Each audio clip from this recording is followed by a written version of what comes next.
Hi there, friends. Thanks for tuning in to Fanfic TV. Get ready for an incredible journey as we present.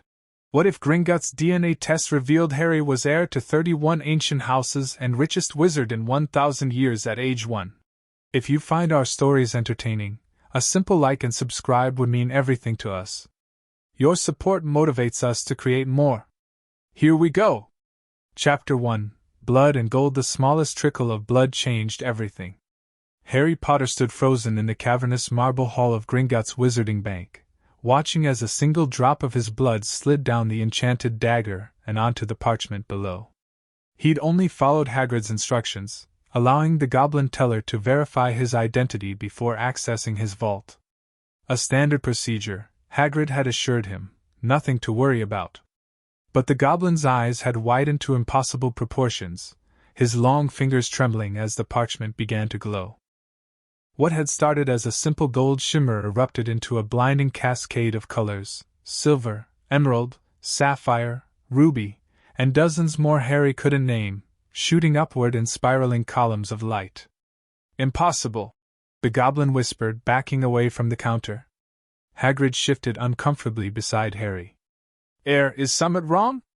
The parchment continued to fill with elegant script, line after line appearing in different colors and styles of handwriting, as though dozens of invisible quills were writing simultaneously.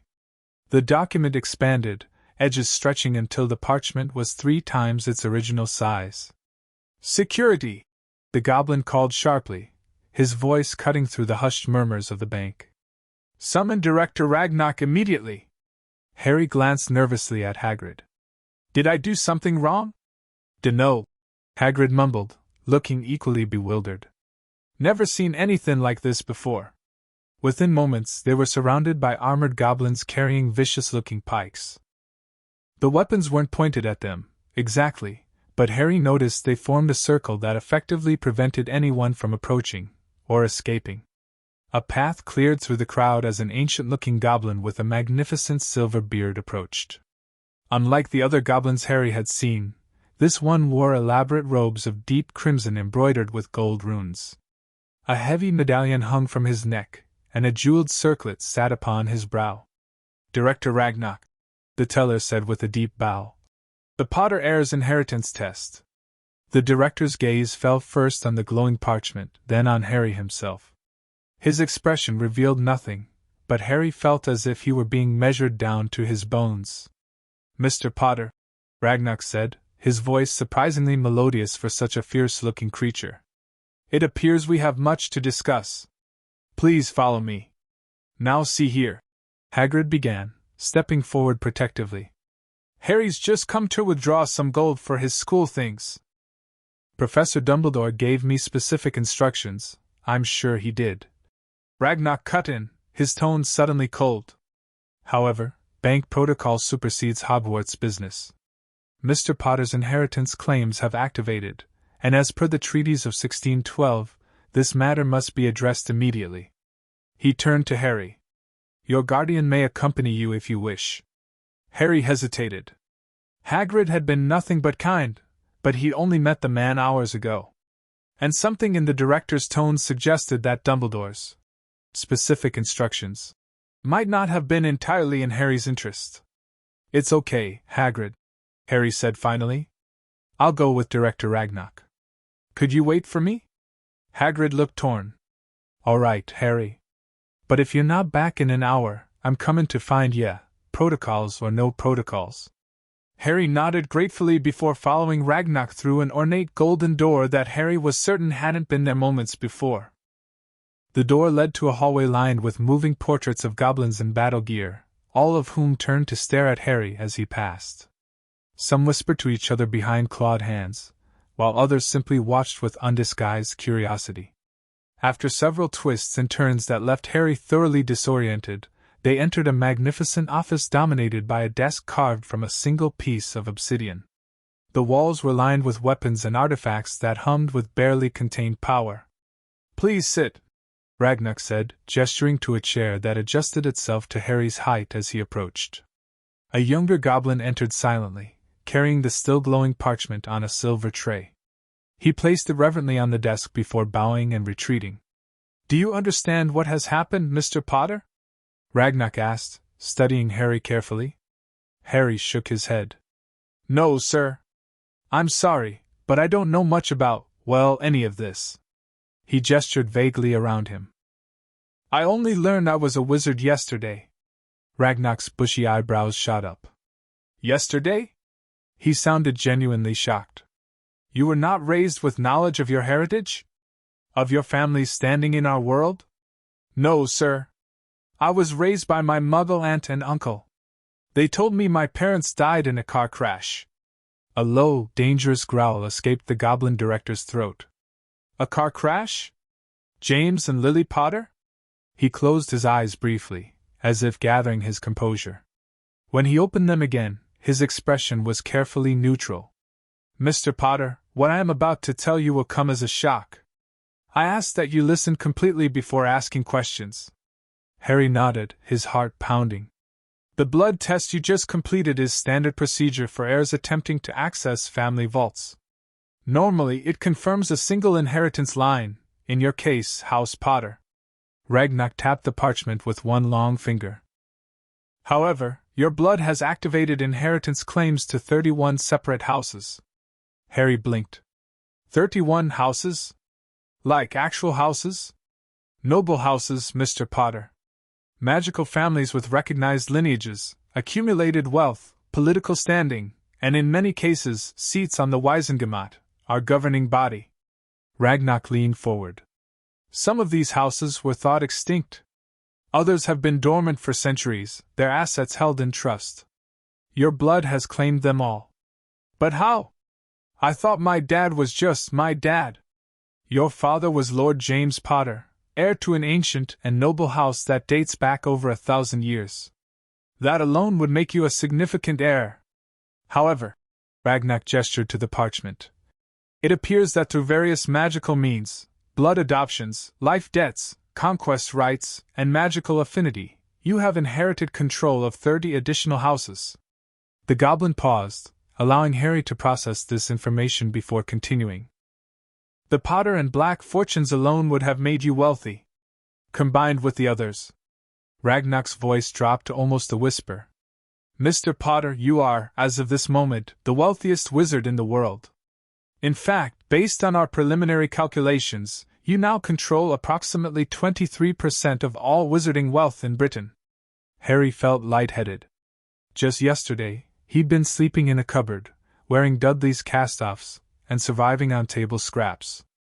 Now this goblin was telling him he was richer than. Richer than who? He asked faintly. Everyone, Ragnock said simply. The combined wealth of these houses exceeds that of any individual in the magical world in the last millennium. The political power alone is unprecedented. You now control enough Wisengamot seats to single-handedly block any legislation. Harry gripped the arms of his chair. There must be some mistake. I'm just Harry. Ragnock's expression softened marginally. There is no mistake, Mr. Potter. Magic itself has recognized your claims. He slid the parchment across the desk. Perhaps it would help to see the houses you've inherited. Harry leaned forward to read the elegant script. By right of blood, the most ancient and noble house of Potter, the most ancient and noble house of Peveril, the ancient house of Gryffindor, the ancient house of Fleamont, by right of magic, the most ancient and noble house of Black, through godfather blood bond, the noble house of Slytherin, through conquest. The list continued, detailing houses connected through magical contracts, life debts owed to his parents, ancient alliances triggered by the extinction of other lines, and even houses whose magic had somehow recognized Harry as their rightful heir despite tenuous blood connections. Some of these inheritances were activated the moment your parents died, Ragnock explained. Others have been quietly accumulating in anticipation of your claim. The magical surge we witnessed was the simultaneous activation of all 31 inheritance lines. But why now? Why not when I was a baby? An excellent question. Ragnock's eyes narrowed. Inheritance claims for underage heirs should be processed by their magical guardian. In your case, that appears to be Albus Dumbledore. Harry frowned. Professor Dumbledore is my guardian? Not my aunt and uncle? Your Muggle relatives have no standing in magical law. According to our records, Dumbledore had himself appointed as your magical guardian shortly after your parents' deaths. Ragnar's tone made it clear what he thought of this arrangement. He should have brought you to claim your inheritance years ago. The fact that he did not concerns me. Before Harry could respond, there was a sharp knock at the door. Another goblin entered, whispering urgently to Ragnar. The director's expression darkened. It seems, Ragnar said once the messenger had departed, that news of your inheritance has already reached certain ears. Albus Dumbledore is currently in our lobby, demanding to see you. Harry felt a flicker of anger. This man, his supposed guardian, had left him with the Dursleys, never checked on him, and apparently kept him from knowing about his inheritance. Do I have to see him? Ragnar smiled, revealing pointed teeth. Not at all, Mr. Potter. Within these walls, you are Lord Potter and heir to 30 additional houses. You outrank even the chief warlock of the Wisengamot. Harry considered this for a moment.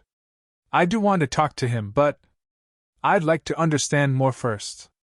About my inheritance, my parents, all of it. A wise decision. Ragnar pressed a small button on his desk. I shall have my most trusted account manager join us.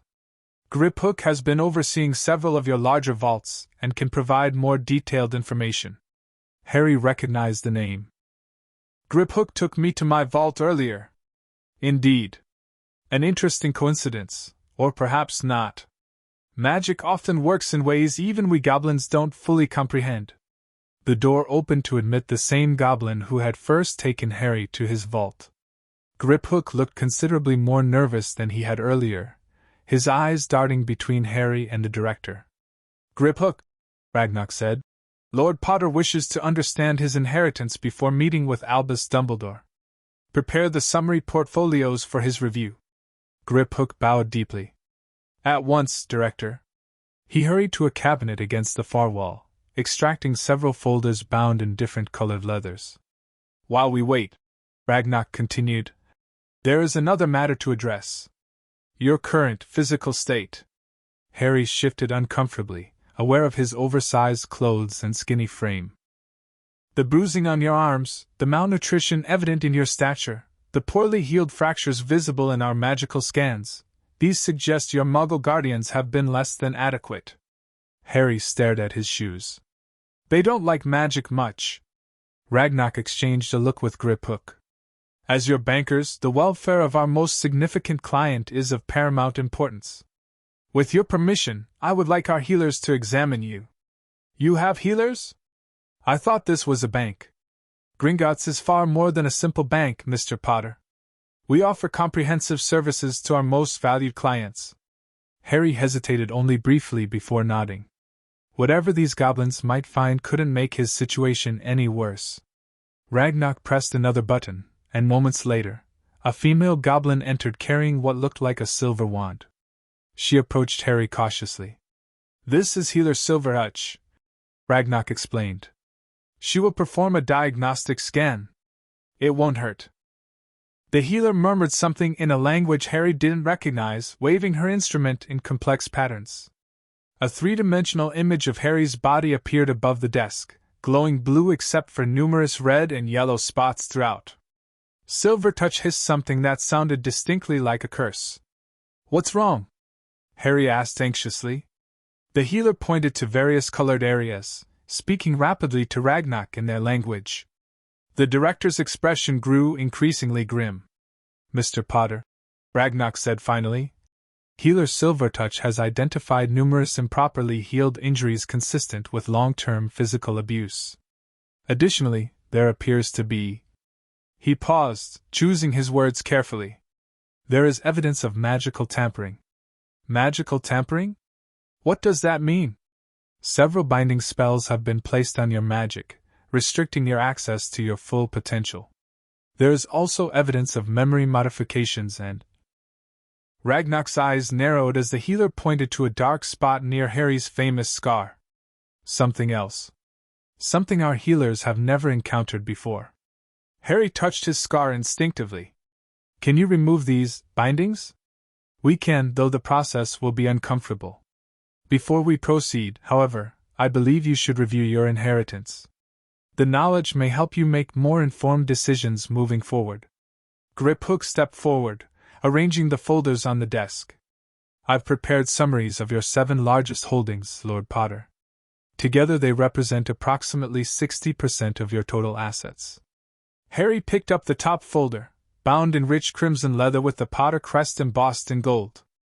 House Potter liquid assets, 23,463,712 galleons. Properties, Potter Manor, unplottable, Wales, Godric's Hollow Cottage, damaged, Lily's Haven, coastal property, Cornwall, 3 additional residential properties, commercial interests in Diagon Alley and Hogsmeade. Artifacts, Potter Family Grimoire, James Potter's personal journals, Lily Evans Potter's research notes, various magical artifacts in the Potter Vault. Gringotts seats, 3 business holdings, minority stake in Daily Profit, 13%. Founding shares in Nimbus Racing Broom Company, 26%. Various smaller investments. The numbers meant little to Harry, who had no concept of wizarding currency values, but the mention of his parents' journals made his throat tighten. My parents' things, they're in the vaults? Griphook nodded. The Potter family vault contains numerous personal effects saved from Godric's Hollow, as well as family heirlooms dating back centuries. Harry set aside the Potter folder and picked up the next one, bound in black leather with silver accents. House Black liquid assets, 31,947,823 galleons. Properties, Black Manor, unplottable, number 12 Grimmauld Place, London, Chateau Noir, France, Villa Obscurus, Italy, numerous other properties globally. Artifacts, Black Family Grimoire, extensive dark arts library, significant collection of magical artifacts. Gringotts seats. For business holdings, controlling interest in various international trading companies, significant investments in both magical and muggle enterprises. How did I inherit the Black Fortune? Harry asked, confused. You mentioned a godfather? Ragnock and Griphook exchanged glances. Sirius Black performed a godfather ritual with you when you were 3 months old. Griphook explained carefully. It created a magical blood bond, making you his heir regardless of other Black family members. Where is he now? My godfather? Another uncomfortable pause. Sirius Black is currently imprisoned in Azkaban, Ragnock said finally. He was convicted of betraying your parents to Voldemort and murdering 12 muggles. Harry felt as if he'd been punched in the stomach. My godfather betrayed my parents? That is the official version, Ragnock said, his tone deliberately neutral. However, our record shows some inconsistencies. Mr. Black was never given a trial, and the inheritance magic still recognizes your claim through him, which would be impossible if he had truly betrayed your parents while bound by the Godfather oath. Harry's mind reeled. Could his godfather be innocent? Before he could pursue this thought, Griphook pushed forward another folder, this one bound in emerald green with silver snakes embossed on the cover.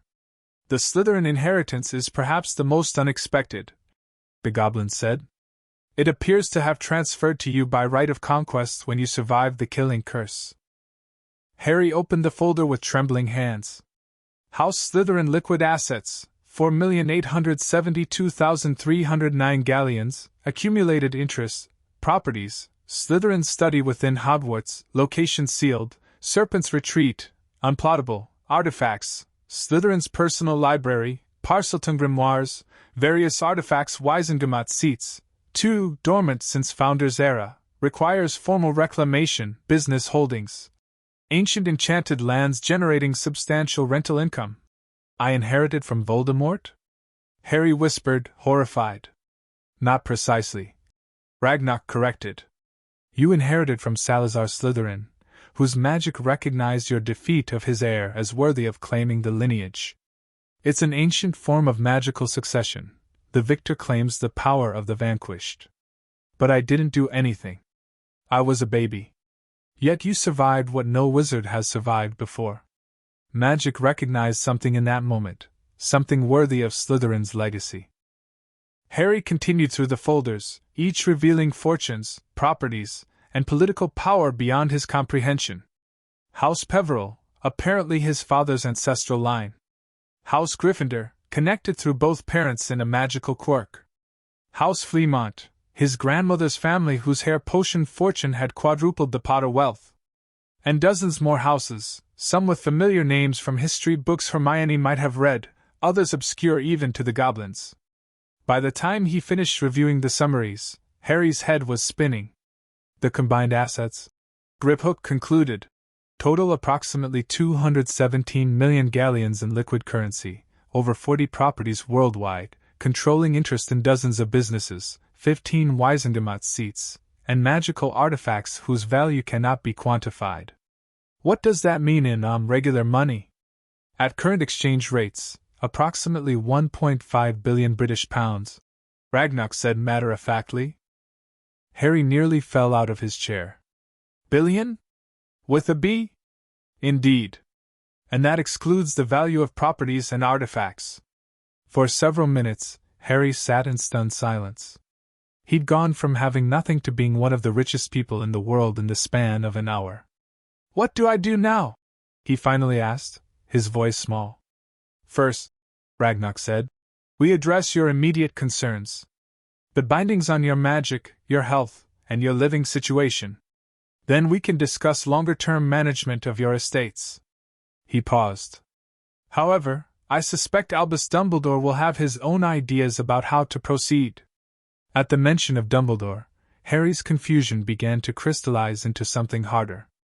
The headmaster had known about all of this, his inheritance, his godfather, perhaps even the abuse he'd suffered at the Dursleys, and had done nothing. I want the bindings removed, Harry said firmly. And I want to talk to Professor Dumbledore afterward. Ragnarok smiled, a predatory gleam in his eye. Excellent choice, Lord Potter. Healer Silvertouch will prepare the ritual chamber. The process will take approximately 1 hour, after which you'll likely feel quite different. Different how? Magic seeks equilibrium, Mr. Potter. When artificial restrictions are removed, there's often a period of adjustment. Harry nodded, not entirely understanding but determined nonetheless. Let's do it. The ritual chamber deep beneath Gringotts was nothing like Harry had imagined. Instead of dark stone and ominous symbols, the circular room was lined with softly glowing crystals in various colors. The floor featured an intricate pattern of silver lines that seemed to shift and flow like water. Healer Silvertouch directed Harry to lie on a raised platform in the center of the room. 4 other goblin healers took positions around him, each holding what appeared to be a different musical instrument. The bindings will be removed through a combination of goblin magic and what your kind calls music therapy, Silvertouch explained. Each binding resonates at a different frequency. We will identify and counter each one. Harry nodded nervously. Will it hurt? Not exactly. The healer paused. It may be emotionally intense. Memories suppressed by the bindings may surface. Your magic may respond unpredictably. I understand. Very well. Close your eyes and breathe deeply. Try to relax. Harry did as instructed, focusing on his breathing as the goblins began to play. The music started softly, a strange melody unlike anything he'd heard before. It seemed to resonate within his very bones, vibrating through his body in waves. As the music grew louder, Harry felt a pressure building in his chest, not painful, but increasingly uncomfortable, like a balloon inflating inside him. When it seemed he couldn't contain it any longer, something snapped, and a flood of warmth rushed through his veins. Memories flashed behind his closed eyelids. A woman with red hair singing to him, a man with glasses making colorful animals appear from his wand, a large black dog transforming into a laughing man who swung Harry high into the air. Sirius, Harry whispered, tears leaking from beneath his closed lids. The music shifted, becoming more intense. Another pressure built, this time behind his eyes. When it broke, Harry gasped as a lifetime of suppressed magical awareness crashed over him. He could feel the magic now, in the air around him, in the stones beneath him, in the blood flowing through his veins. It was everywhere, a living, breathing force connecting everything. The third binding broke with a sound like distant thunder. This release was more violent, sending Harry arching off the platform as raw power coursed through him. The crystal lights flickered, and several cracked with sharp pinging sounds. "Careful!" Silvertouch called to the other healers. "His core is expanding too quickly." The goblins adjusted their playing, the music becoming soothing, containing. Harry felt the wild magic inside him reluctantly settling, though it remained far closer to the surface than before. The final binding was attached to his scar. As the goblin's music focused on this area, Harry felt something ancient and malevolent stir within it. Pain lanced through his head, worse than anything the Dursleys had ever inflicted. "Something's wrong!" he cried out. "It's fighting back!" The thing in his scar seemed to writhe, clinging desperately to its foothold. Harry heard a high, cold voice screaming in rage, or was it fear? Silvertouch barked commands in gobbledygook, and the other healer's music intensified. The healer herself placed her hands directly on Harry's scar, chanting in a language that sounded ancient even to goblin ears. The presence in Harry's scar gave one final, desperate surge before being ripped away in a blast of foul black mist. It hovered above Harry for a moment, forming a distorted face that screamed silently before dissipating like smoke in a strong wind. The sudden absence of pain was so profound that Harry lost consciousness. "Most unusual case I've ever seen, dark magic of the blackest kind, Horcrux, it had to be, nothing else." Harry drifted back to awareness slowly, fragments of conversation filtering through the fog in his mind. He felt different. Lighter somehow, as if he'd been carrying a heavy backpack for so long he'd forgotten it was there until someone removed it. He opened his eyes to find himself back in Ragnar's office, lying on a comfortable chaise lounge that definitely hadn't been there before. Ragnar and Silvertouch were conversing in low tones while Griphook organized what appeared to be medical potions on a nearby table. He awakens," Ragnar said, noticing Harry's movement. "How do you feel, Lord Potter?" Harry sat up carefully, taking stock. His vision was sharper. He realized with a start that he could see perfectly without his glasses, which sat folded on a side table. His body felt stronger, the constant low-grade aches he'd lived with for years mysteriously absent. Most noticeably, he could feel his magic humming just beneath his skin, responsive and eager. "I feel good," he said, surprised by the truth of it. "Better than I ever have." Silvertouch approached, waving her diagnostic wand over him again. The three-dimensional image that appeared showed a body now entirely blue, with no red or yellow spots. Most striking was a golden glow that surrounded the entire figure. "Your magical core has stabilized at approximately triple your previous accessible capacity," the healer reported. "The physical damages have been repaired, including your eyesight. The malnutrition has been addressed, though you'll need nutrient potions for several weeks." "And the thing in my scar?" The goblins exchanged grim looks. "That," Ragnar said carefully, "was a form of parasitic dark magic we've only encountered in ancient texts. A soul fragment, if our assessment is correct." Harry felt sick. "Voldemort's soul? In my head? It appears so. The fragment was likely created unintentionally when the killing curse rebounded. It had been feeding off your magic and life force for years, stunting your growth both physically and magically. Is it gone now?" "Completely. The bindings on your magic actually served one positive purpose. They prevented the fragment from accessing your full power." Ragnar's expression darkened. "Though whoever placed those bindings must have known what lurked beneath your scar. The question is why they chose to leave it there." The implication hung heavily in the air. "Dumbledore," Harry said quietly. "Indeed." Ragnar checked a peculiar pocket watch. "The headmaster has been waiting for nearly 3 hours. He has attempted to leave twice, only to return minutes later. I believe he senses the change in your magical signature." Harry squared his shoulders. "I'm ready to see him now." "Very well." Ragnar pressed a button, and a goblin messenger appeared instantly. "Bring Albus Dumbledore to conference room 3. As they waited, Grivhook helped Harry to his feet. You should know, Lord Potter, that your appearance has changed somewhat. The release of the bindings and healing of old injuries has allowed your body to assume its proper form. Harry caught sight of his reflection in a polished shield mounted on the wall, and nearly didn't recognize himself. He still had his mother's eyes and his father's unruly hair, but he stood at least 4 inches taller. His shoulders were broader, his face less gaunt, and his famous scar had faded to a thin silver line barely visible beneath his fringe. I look as you were meant to look, Silvertouch finished for him. This is your true form, unhampered by malnutrition and magical suppression. Before Harry could fully process this transformation, the door opened to admit Albus Dumbledore. The headmaster swept in, resplendent in midnight blue robes spangled with silver stars, his long beard tucked into a gleaming belt. His entrance was clearly intended to impress, but he stopped short at the sight of Harry. Harry? Dumbledore asked, genuine shock in his voice. Is that you, my boy? Something about being called my boy by the man who had left him with abusive relatives for 10 years set Harry's teeth on edge. Yes, headmaster, he replied coolly. I've had some revelations today. Dumbledore's gaze darted from Harry to the goblins and back, his normally twinkling eyes sharp with calculation.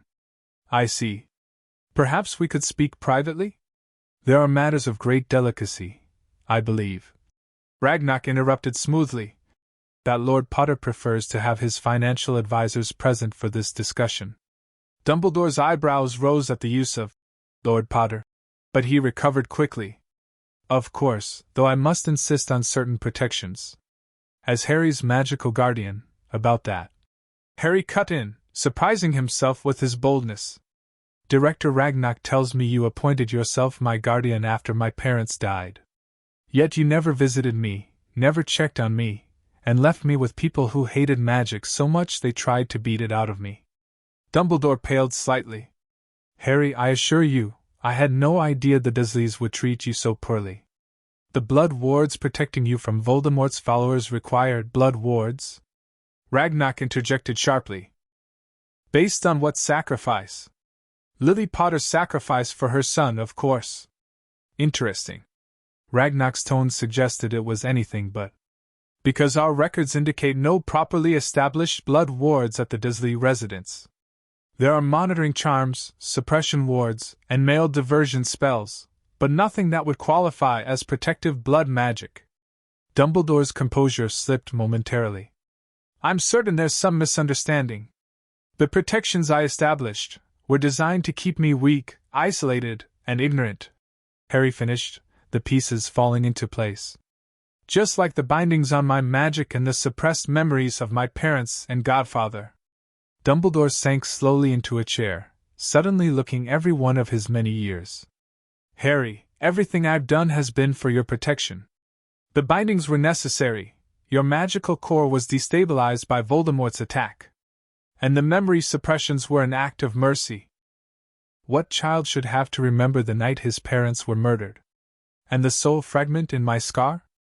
Was leaving that there also for my protection? The blood drained from Dumbledore's face. You know about that? The goblins removed it during the unbinding ritual. They seemed quite surprised anyone would leave such a thing attached to a child. For a long moment, Dumbledore said nothing, his fingers steepled before his face. When he finally spoke, his voice was subdued. I had theories, only theories, about the connection between you and Voldemort. I feared the fragment could not be removed without dire consequences. You mean you feared I might die? Yes. So instead, you left me to suffer for 10 years, magically hobbled, living in a cupboard, surviving on scraps while wearing my cousin's cast-offs. Harry's voice remained calm, which somehow made his words more devastating. And you kept me from knowing about my inheritance, about houses and properties that could have provided safe alternatives to the Dursleys. The political ramifications of your inheritance are complex, Harry. I sought to protect you from those who would use you for your wealth and influence. By using me yourself? Harry challenged. By shaping me into someone desperate for approval, grateful for the smallest kindnesses, ignorant of my power and rights? Dumbledore flinched as if struck. That was never my intention. Intentions matter less than outcomes, Headmaster, Griphook observed quietly. A tense silence filled the room. Harry studied Dumbledore carefully, noting the genuine distress in the old wizard's expression. Despite everything, he didn't believe Dumbledore had meant to harm him. Misguided, certainly. Manipulative, definitely. But not malicious. I have questions, Harry said finally. About my parents. About Sirius Black. About my inheritance and what it means. I want honest answers. Dumbledore hesitated, then nodded slowly. You deserve that much, at least. Did Sirius Black betray my parents? The directness of the question seemed to catch Dumbledore off guard. The evidence suggested, not what the evidence suggested. What do you believe happened? Dumbledore sighed heavily. I had doubts. Sirius loved your father like a brother, loved you like a son. His betrayal never made sense to me, but in the chaos after Voldemort's fall, many things were handled expediently. He never received a trial, Harry stated. No. Barty Crouch Sr., who headed the Department of Magical Law Enforcement at the time, authorized summary incarceration for suspected Death Eaters. The evidence against Sirius appeared overwhelming. But as Chief Warlock, you could have insisted on a trial. Dumbledore had the grace to look ashamed. Yes. That is one of many regrets I carry, Harry. Harry turned to Ragnak. Can something be done about this? If my godfather is innocent, as the heir to House Black and the victim of the alleged betrayal, you have standing to request a formal review of the case. Ragnak confirmed. Gringotts can file the necessary paperwork immediately. Do it, Harry said without hesitation.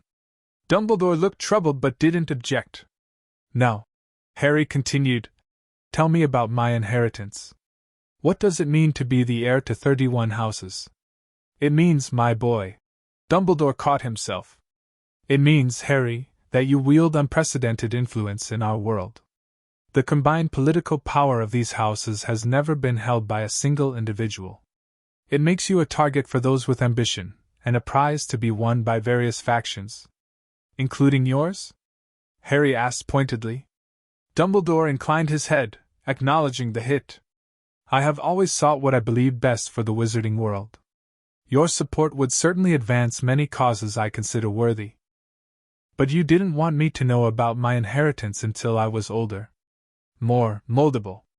I feared the burden would be too great for a child. I feared others would seek to control you through flattery or manipulation before you developed the wisdom to recognize their true motives. As opposed to your manipulation? Dumbledore winced. I deserve that. I've made mistakes, Harry, grievous ones, it seems. I hope in time you might understand I acted out of concern for your welfare, however misguided my methods. Harry considered this. Part of him, the part that had spent 10 years desperate for any scrap of affection or approval, wanted to forgive Dumbledore immediately. But another part, the newly unburdened, clearer-thinking part, recognized the need for caution. I'll attend Hogwarts, he said finally. But I won't be returning to the Dursleys. Ever. Harry, the blood protections don't exist. Ragnak reminded him sharply. Even if they did, Harry added, no protection is worth what living there costs me. Dumbledore looked as though he might argue further but instead nodded reluctantly. Where will you stay? You must be kept safe. Lord Potter has several properties with ancient and formidable protections, Griphook interjected. Potter Manor, for instance, has been under Fidelius for generations. Its location is known only to the Potter Lord and those he chooses to share it with. I didn't know Potter Manor survived, Dumbledore murmured, looking genuinely surprised. Another convenient oversight? Harry suggested coolly. Dumbledore sighed. It seems I have much to atone for, Harry. May I suggest a compromise? Spend the remainder of the summer learning about your inheritance and properties, with appropriate Gringotts supervision. I will arrange for your school materials to be delivered, and we can meet again before term begins to discuss how to handle the political implications of your status at Hogwarts. Harry glanced at Ragnak, who gave an almost imperceptible nod. Agreed, Harry said. On one condition. Yes? You support the review of Sirius Black's case. Publicly. Dumbledore hesitated only briefly. Very well. Though I must caution you, Harry, even if Sirius is innocent of betraying your parents, his mental state after years in Azkaban may be fragile. He's still my godfather, Harry said firmly. And I think I've had quite enough of other people deciding what's best for me without consulting me first, don't you? For the first time, a ghost of a genuine smile crossed Dumbledore's face. Indeed. You are very much your mother's son, Harry. She would be proud of how you've handled yourself today. Something warm bloomed in Harry's chest at those words, but he kept his expression neutral. Thank you, Headmaster. Now, if you'll excuse us, Director Ragnak and I have estate matters to discuss. Recognizing the dismissal, Dumbledore rose. Of course. I look forward to welcoming you to Hogwarts, Harry.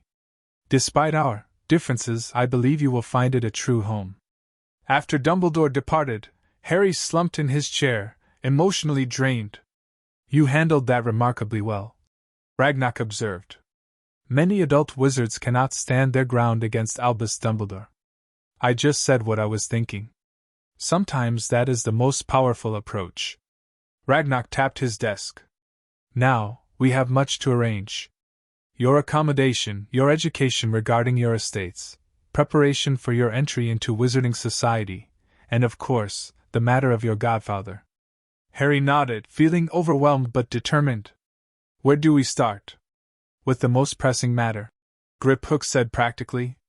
Informing the wizarding world of your status before rumors spread beyond control. News of your inheritance is already leaking. It would be best if the narrative came from you. A press release? Harry guessed. Precisely. A simple statement confirming your claim to your hereditary titles, expressing gratitude to the Goblin Nation for their assistance, and requesting privacy as you prepare for your education at Hogwarts. That sounds reasonable. Ragnak smiled, revealing pointed teeth. It will cause an absolute sensation. By tomorrow morning, every witch and wizard in Britain will be talking about nothing else. Is that good? It's inevitable. The Goblin Director replied pragmatically. Better to shape the storm than be swept away by it. As the goblins began drafting the press release, Harry gazed out a charmed window showing the London skyline. Just that morning, he had been nobody, a skinny, neglected boy with no prospects and no power. Now he was Lord Potter, heir to 31 houses, the richest wizard in a millennium. His life would never be the same. The thought should have terrified him. Instead, Harry felt something he'd rarely experienced before: hope. Hope that he might find a place where he truly belonged. Hope that he might reclaim his godfather and learn about his parents. Hope that, for the first time in his life, he might have some control over his own destiny. A flicker of magic danced across his fingertips, responding to his emotions. Harry smiled. Whatever came next, he would face it not as the boy who lived, but as himself, just Harry, but a Harry unburdened, unbound, and finally free to discover who he was meant to be. Chapter 2: Power and Knowledge. The following morning, Harry woke to sunlight streaming through tall windows draped with heavy crimson curtains. For a moment, he lay disoriented, staring up at an ornately carved ceiling that definitely wasn't the underside of the Dursley stairs. Then it all came rushing back. Gringotts. The inheritance test. 31 houses. Dumbledore's manipulations. The soul fragment. His transformation.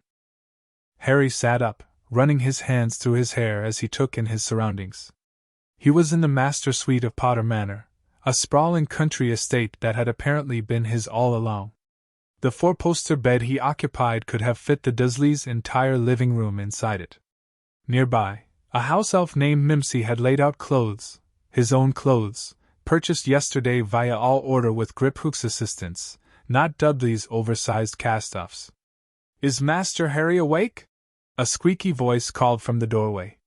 "Yes, Mimsy. And please, just call me Harry." The tiny creature's ears drooped.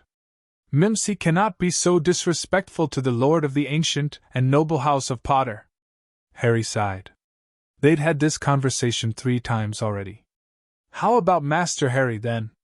Just not Lord this and most ancient that. It's too much before breakfast. Mimsy brightened. Master Harry is wanting breakfast. Mimsy will tell the kitchens. Before Harry could explain that wasn't what he meant, the elf disappeared with a soft pop. With another sigh, Harry climbed out of bed and padded to the adjoining bathroom, a marble-clad chamber bigger than the Dursleys' entire upper floor. As he washed, he studied his reflection in the mirror, still startled by the changes. His face looked like his, but more. His jaw was stronger, his cheekbones more defined. His famous green eyes seemed brighter without glasses to mute them. He stood taller, his shoulders broader, his entire frame filled out as if he'd gained several years of healthy growth overnight. In many ways he had. Harry dressed in a simple but well-made outfit, dark trousers and a green button-down shirt that complemented his eyes, before making his way downstairs.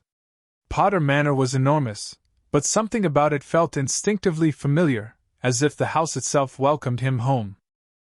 He ran his fingers along wood-paneled walls as he walked, feeling the subtle hum of protective magic that had safeguarded generations of Potters. The breakfast room overlooked sprawling gardens where magical creatures occasionally darted between hedgerows. A copy of the Daily Prophet waited beside a place setting laden with enough food for 3 people.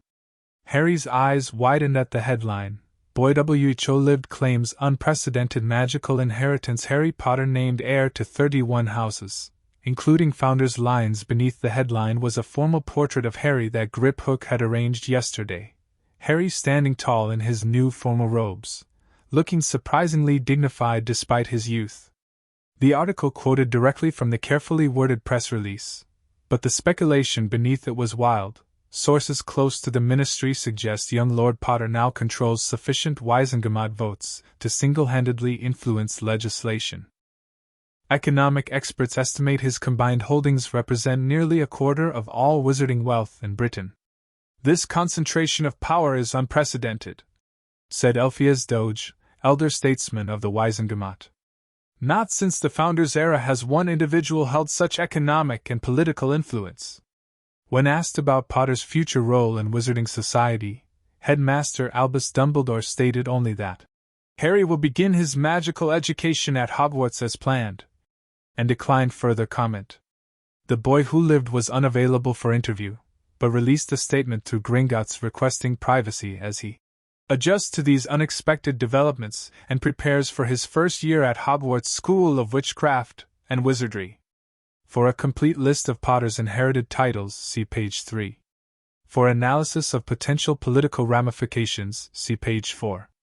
For exclusive interviews with classmates of James and Lily Potter, see page 7.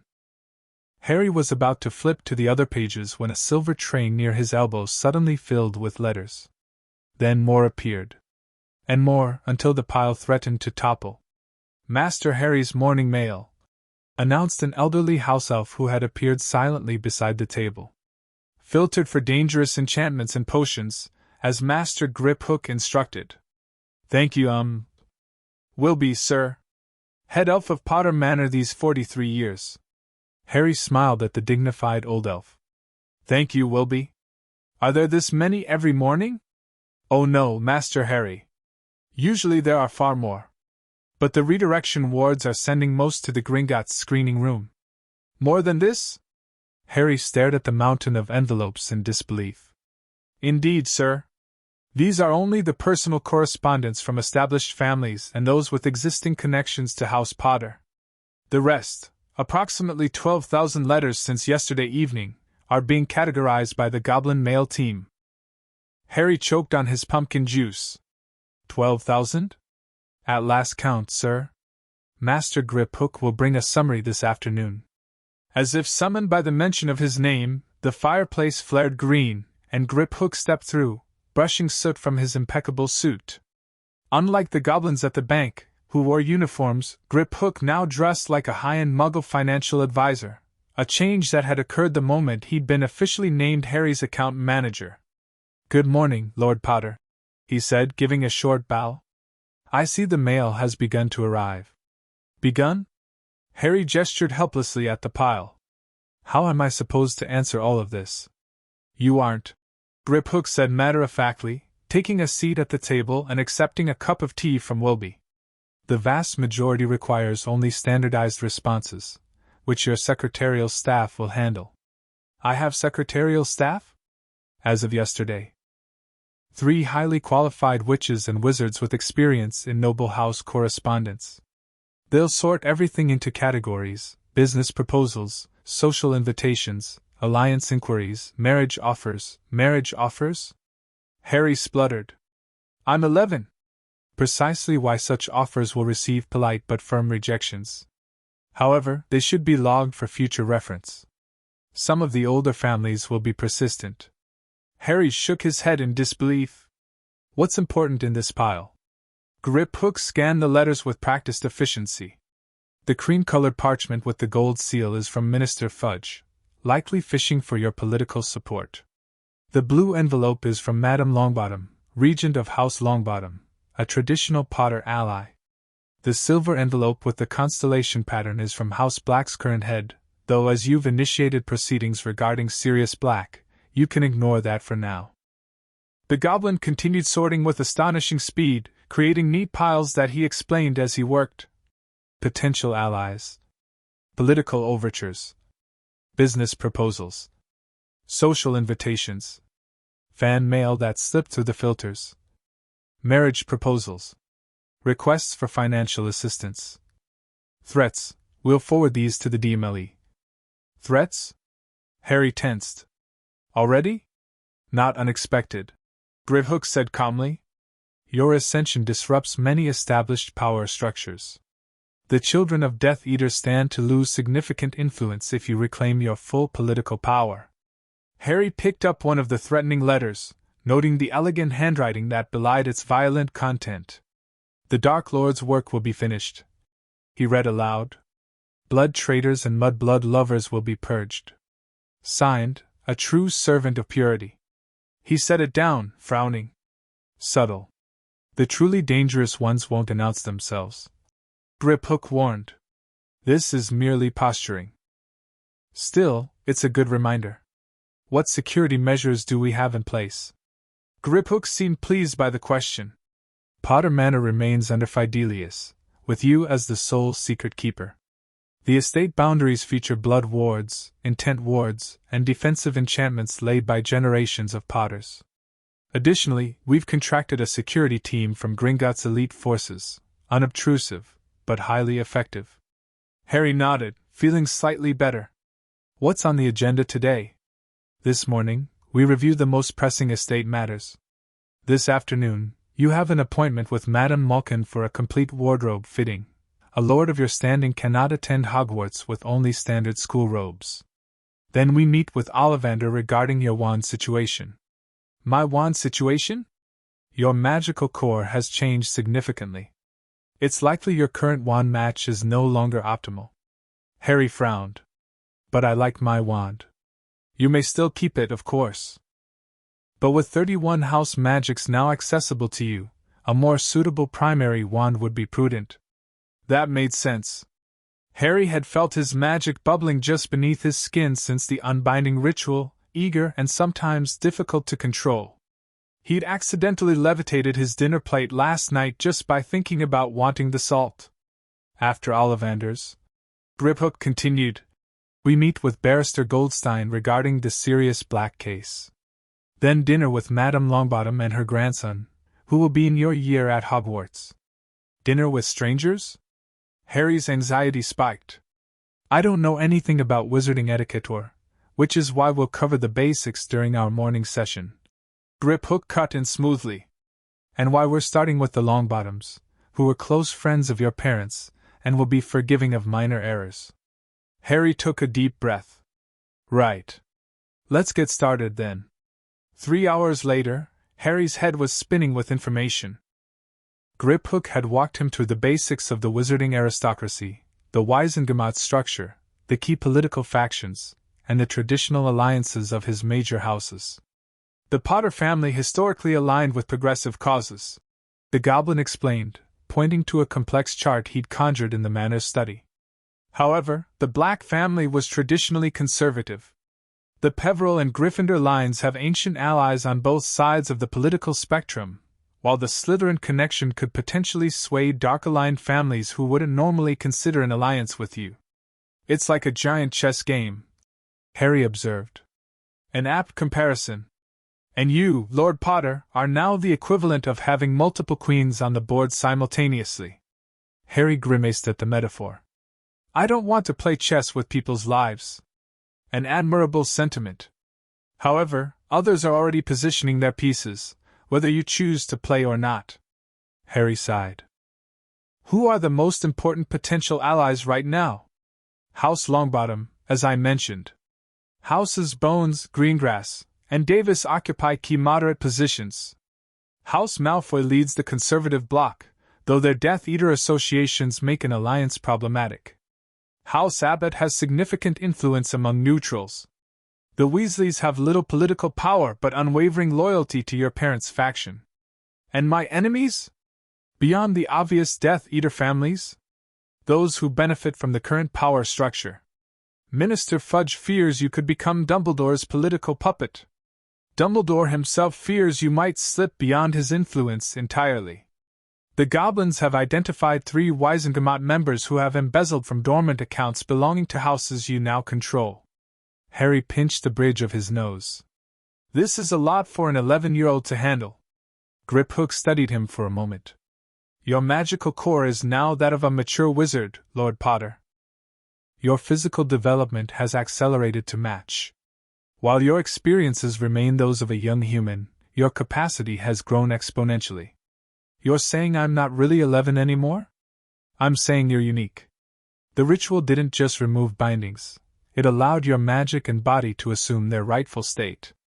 The healers estimate your magical core is now equivalent to that of a 17-year-old wizard, though you'll need training to control it properly.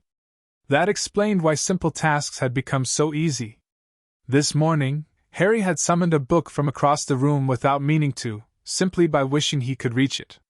There's something else you should know. Griphook continued, his tone becoming more formal. Director Ragnarok has classified the entity removed from your scar. It was, as he suspected, a Horcrux. What's a Horcrux? The darkest of magic. A container for a piece of a sundered soul, created through ritual murder. The fact that Voldemort created at least one suggests he may have created others. Harry felt cold despite the warm summer air flowing through the study's open windows. You think Voldemort isn't really dead? The Goblin Nation has never believed so. The removal of the soul fragment from your scar triggered alarms in several of our deepest vaults. We're investigating, but it appears artifacts tied to Slytherin and Hufflepuff may contain similar dark magic. More Horcruxes, Harry whispered. That's how he survived when the killing curse rebounded. Precisely. Griphook looked grim. Director Ragnarok has authorized me to inform you that Gringotts is actively searching for these abominations. As heir to Slytherin by conquest, you have legal claim to any artifacts tied to that house, including those corrupted by the pretender who called himself Voldemort. Harry nodded slowly, processing this. Thank you. Please tell Director Ragnarok I appreciate Gringotts' assistance. There is one more thing. Griphook hesitated, uncharacteristically uncertain. The inheritance ritual revealed another anomaly regarding your mother. Harry straightened. What about my mother? Her magical signature contained markers inconsistent with purely Muggle-born origins. We've run additional tests on blood samples preserved in your family vault.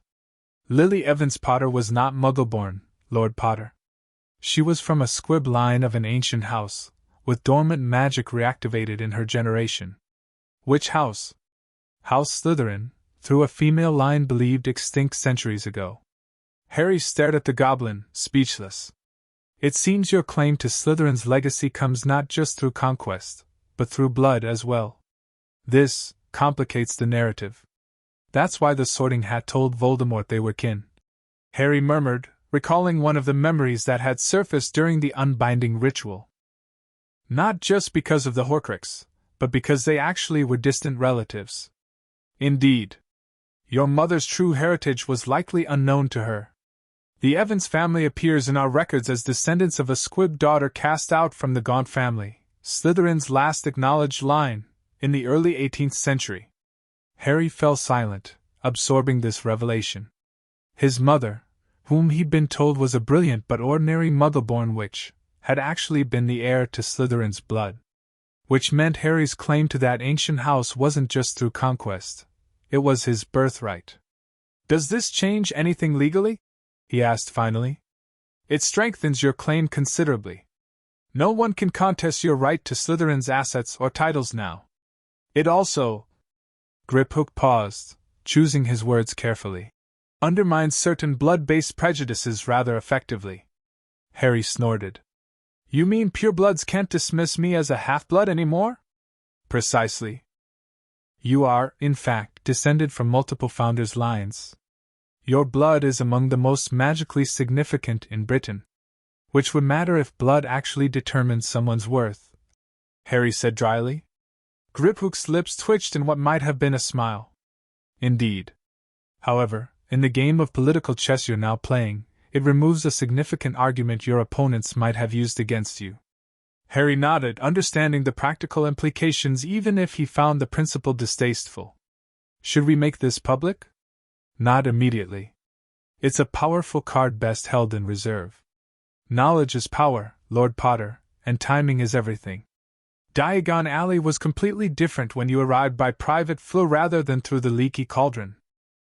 Griphook led Harry through a discreet entrance that connected directly to a VIP fitting room at Madame Malkin's, bypassing the crowds that had gathered in the main shopping district hoping for a glimpse of the newly revealed Lord Potter. "The enchanted mannequins will take your measurements," Griphook explained as animated tape measures darted around Harry. "Then you'll review fabric samples and style options." Madame Malkin herself bustled in, her eyes widening at the sight of Harry. "Lord Potter! What an honor! I had no idea you were coming today. I would have cleared my schedule entirely." "Please, just Harry is fine when we're not in formal settings," Harry said, trying to sound confident despite his discomfort with the deference. "And I appreciate your discretion regarding my visit." The seamstress beamed. Of course. Now, for a young lord of your standing, we'll need a complete wardrobe. School uniforms with your house crests, formal robes for Wisengamot sessions and social functions, casual day wear, sporting attire. What followed was 2 hours of fabric swatches, style consultations, and endless measurements. Harry, overwhelmed by the options, largely deferred to Madame Malkin's expertise and Griphook's occasional guidance on what was appropriate for his station. The school uniforms should be standard quality, but with your house crest subtly incorporated, Griphook advised. Too ostentatious, and you'll alienate your peers. Too plain, and you'll invite disrespect from those who value such distinctions. Harry nodded, grateful for the guidance. What about casual wear for weekends? Quality materials, simple designs. You want to appear approachable but still command respect.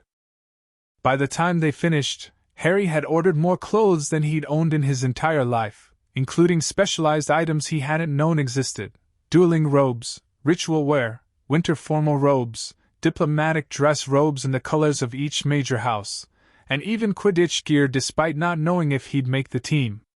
Everything will be delivered to Potter Manor by tomorrow evening, Madame Malkin assured him as they prepared to leave.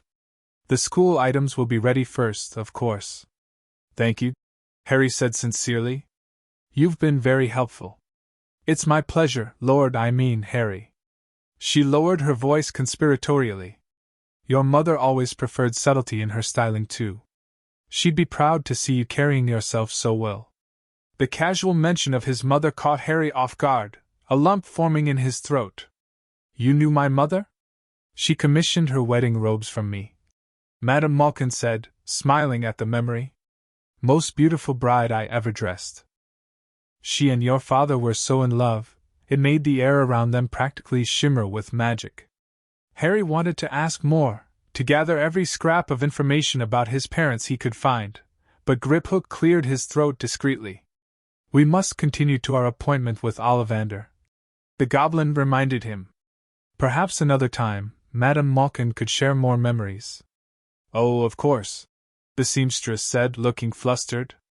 I didn't mean to delay you. Please use the private exit. It connects directly to the back entrance of Ollivander's. Ollivander's shop was exactly as Harry remembered it, dusty, narrow, and humming with the dormant magic of thousands of wands. What was different was the wand-maker's greeting. Ah, Lord Potter, Ollivander said, his silvery eyes gleaming as they entered through the back door. I've been expecting you. 11 inches, holly and phoenix feather, nice and supple. How is it serving you after your transformation? Harry stared, startled by Ollivander's knowledge of his changed circumstances. How did you, wands and wizards, Lord Potter? I feel the connections between them. The moment your magical core expanded, your wand's suitability decreased. The wand maker extended his hand. May I? Harry hesitated only briefly before placing his wand in Ollivander's palm. The wand maker closed his eyes, humming softly. Yes, as I suspected. A fine wand still drawn to you, but no longer your optimal match. The core resonates with your conquering of Voldemort. That connection remains. But the wood. He opened his eyes. Holly seeks a wizard on a dangerous quest. While that description still applies to you, your magic has matured beyond its protective properties. So I need a new wand? Not entirely new. A companion wand, one better suited to your expanded core and newly accessible house magics. Ollivander glanced at Griphook. The goblin healers did excellent work.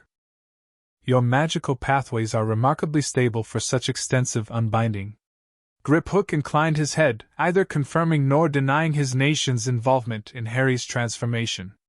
Ollivander turned back to Harry. I sense the magic of many houses within you now, Lord Potter.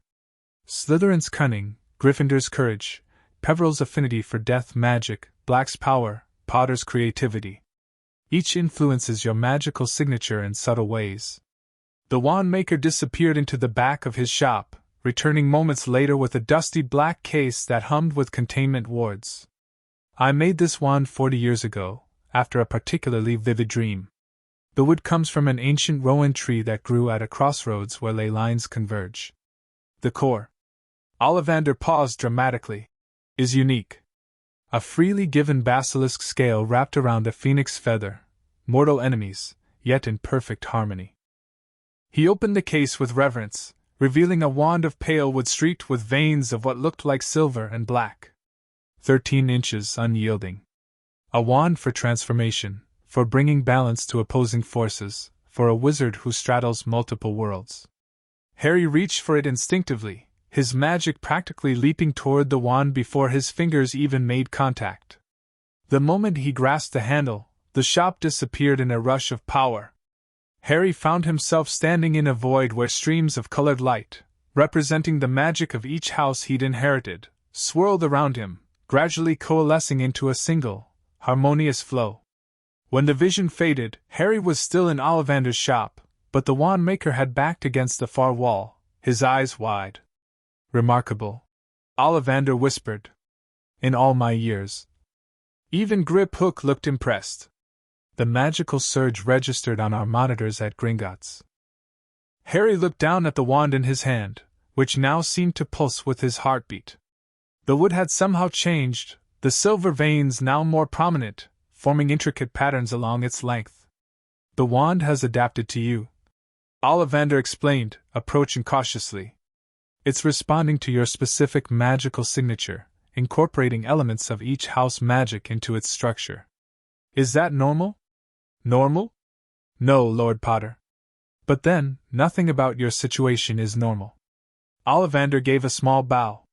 That wand has waited 4 decades for you. I am honored to witness its choosing. How much do I owe you?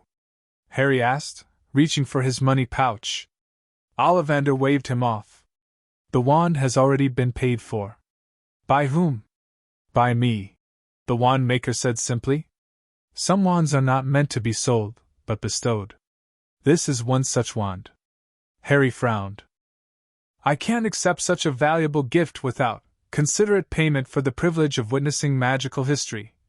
Ollivander interrupted.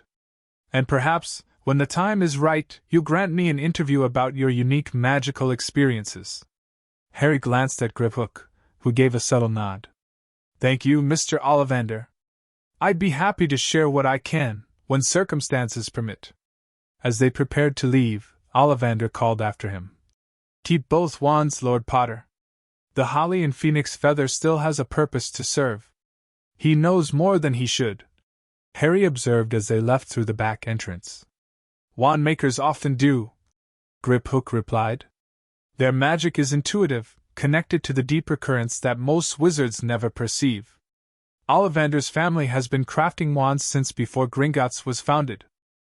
They made their way through a series of connecting passages that bypassed the main thoroughfare of Diagon Alley, eventually emerging near a discreet building bearing the sign Goldstein Legal Services. Barrister Goldstein is one of the few wizarding attorneys respected by both the Ministry and Gringotts. Griphook explained as they entered. His discretion is absolute. The offices were tastefully appointed, with none of the ostentatious displays of wealth Harry had begun to associate with wizarding establishments. A receptionist led them directly to a conference room where a distinguished wizard in his 50s awaited them. Lord Potter, Goldstein greeted, rising to shake Harry's hand. An honor to meet you. Please have a seat. Once they were settled with tea, the barrister opened a leather portfolio. I've reviewed the case against Sirius Black. He began without preamble. Or rather, the lack thereof. There was no trial, no formal questioning under Veritaserum, not even a complete investigation of the scene. By modern legal standards, the entire affair is a travesty. Can you get him released? Harry asked bluntly. Eventually, yes. But it will require careful maneuvering. Minister Fudge will resist reopening the case. It would implicate his predecessor and raise uncomfortable questions about Dumbledore's role as Chief Warlock. I don't care about politics. My godfather has been in prison for 10 years for a crime he didn't commit. Goldstein's expression softened. I understand your urgency, Lord Potter. However, rushing could backfire. The most effective strategy is to build pressure gradually, starting with a formal inquiry into procedural errors. How long would that take? 3 to 6 months for the inquiry. Another month for a formal hearing. Then, assuming the Wisengamot orders a proper trial, we could see Black released within a year. A year? Harry's temper flared, a nearby vase cracking as his magic responded to his emotions. That's not acceptable. Goldstein remained calm despite the display of power. There is an alternative approach. Riskier, but potentially much faster. I'm listening. As heir to House Black and the supposed victim of Black's betrayal, you have standing to demand a priority ancestral review under the Ancient Houses Protection Act of 1662. It's an obscure law designed to resolve inheritance disputes quickly, but it applies here because Black's imprisonment affects the succession of a most ancient and noble house. What would that involve? You would need to address the Wisengamot personally during their August session, invoking your rights as both Lord Potter and heir apparent to House Black. The political capital required would be substantial, and you would make powerful enemies. But Sirius could be free sooner? If successful, he could receive a proper trial within weeks rather than months. Harry didn't hesitate. Do it. Goldstein exchanged glances with Griphook. Lord Potter, while I admire your decisiveness, I must advise caution. Using such a nuclear option for your first political act would show everyone that I'm not a figurehead or a child to be manipulated. Harry interrupted. That I take my responsibility seriously, especially to family. The barrister studied him for a long moment before nodding. Very well. I'll prepare the necessary documentation. You'll need to appear before the Wisengamot on August 15th. I'll be ready. As they concluded their meeting, Goldstein added, One more thing, Lord Potter. Even if we succeed in freeing your godfather, his years in Azkaban will have taken a toll. He will need extensive healing and rehabilitation. I have resources, Harry said simply. Whatever he needs, he'll have. By the time they returned to Potter Manor, Harry was mentally exhausted but exhilarated. The day had been a whirlwind of new experiences and revelations, each one expanding his understanding of the world he'd so recently entered. "Do I have time to rest before dinner with the Longbottoms?" he asked Griphook as they stepped through the flue. "An hour," the goblin confirmed. "Wilby has laid out appropriate attire in your dressing room. This meeting is informal by aristocratic standards, but certain protocols should still be observed." Harry nodded, heading upstairs to shower and change. Under normal circumstances, the prospect of dining with strangers, especially high-status ones, would have terrified him. But after everything he'd experienced in the past 2 days, dinner with his parents' old friends seemed almost mundane. As he dressed in the outfit Wilby had prepared, charcoal trousers, a deep blue button-down, and a casual but elegant robe in Potter colors, Harry practiced the greeting forms Griphook had taught him. The wizarding aristocracy operated on rules of etiquette that made the Dursleys' middle-class pretensions seem laughably simple. "Ready, Master Harry?" Wilby asked, appearing silently in the doorway. "As I'll ever be," Harry replied with a nervous smile. "Madame Longbottom and young Master Neville have arrived and await you in the blue drawing-room." Harry made his way downstairs, pausing outside the drawing-room to collect himself.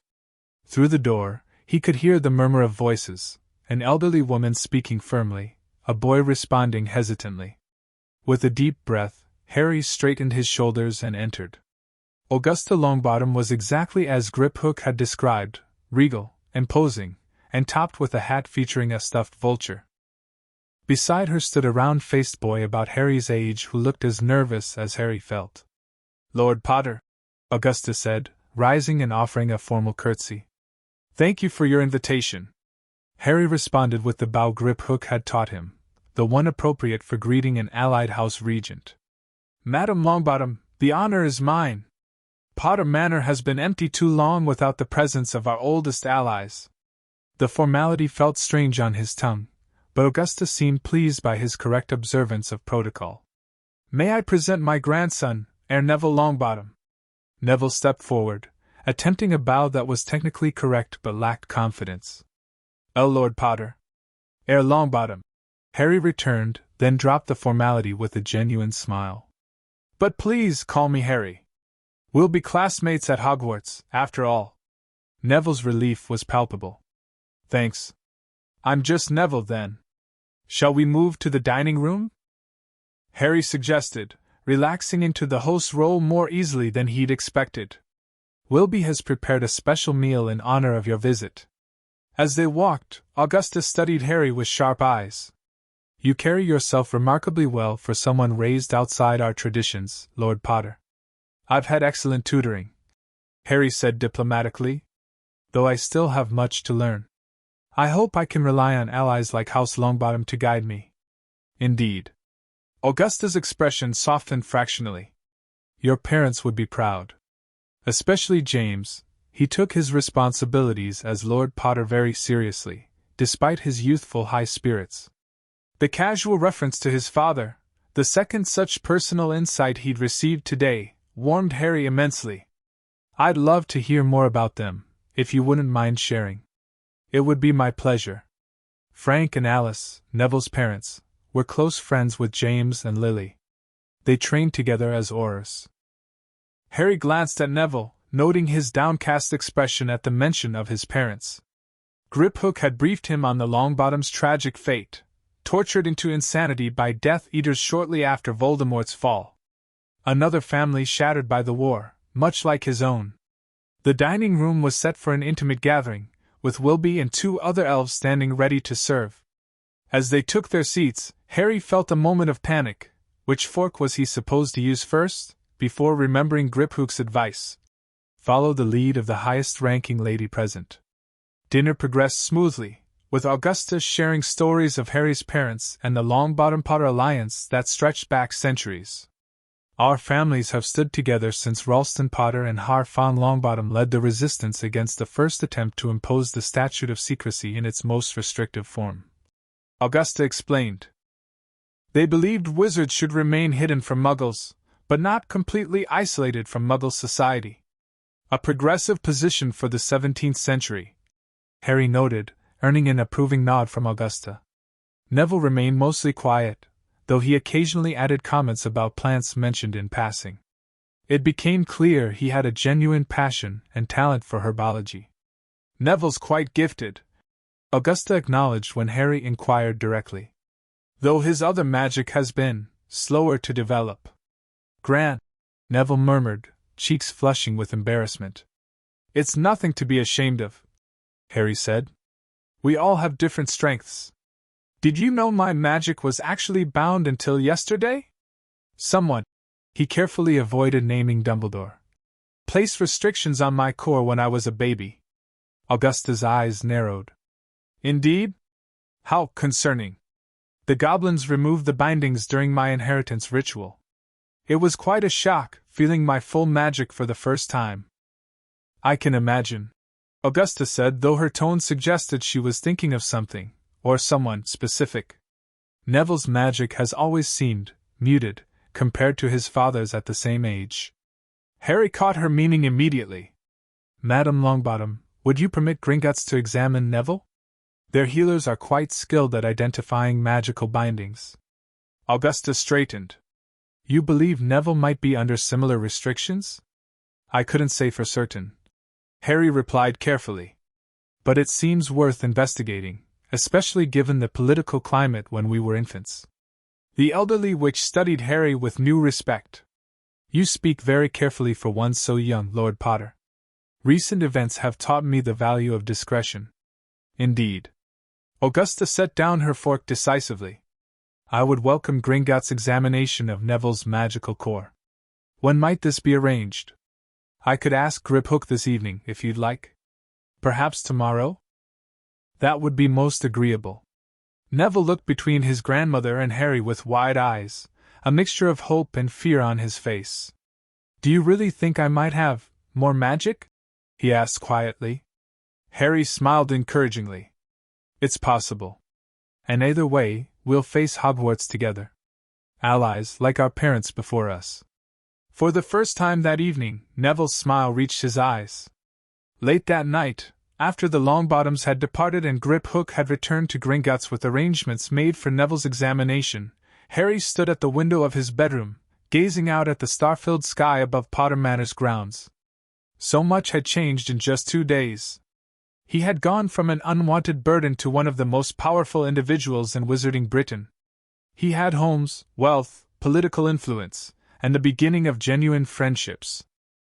He had a purpose, freeing Sirius, learning about his heritage, preparing for whatever role he was meant to play in the coming conflicts. Yet beneath the whirlwind of external changes, Harry sensed a deeper transformation taking place within himself. The removal of the bindings hadn't just freed his magic, it had unlocked parts of his personality that had been suppressed by years of abuse and neglect. His confidence, his decisiveness, his ability to connect with others, all were flowering now that the constant drain on his core had been removed. His thoughts turned to Hogwarts.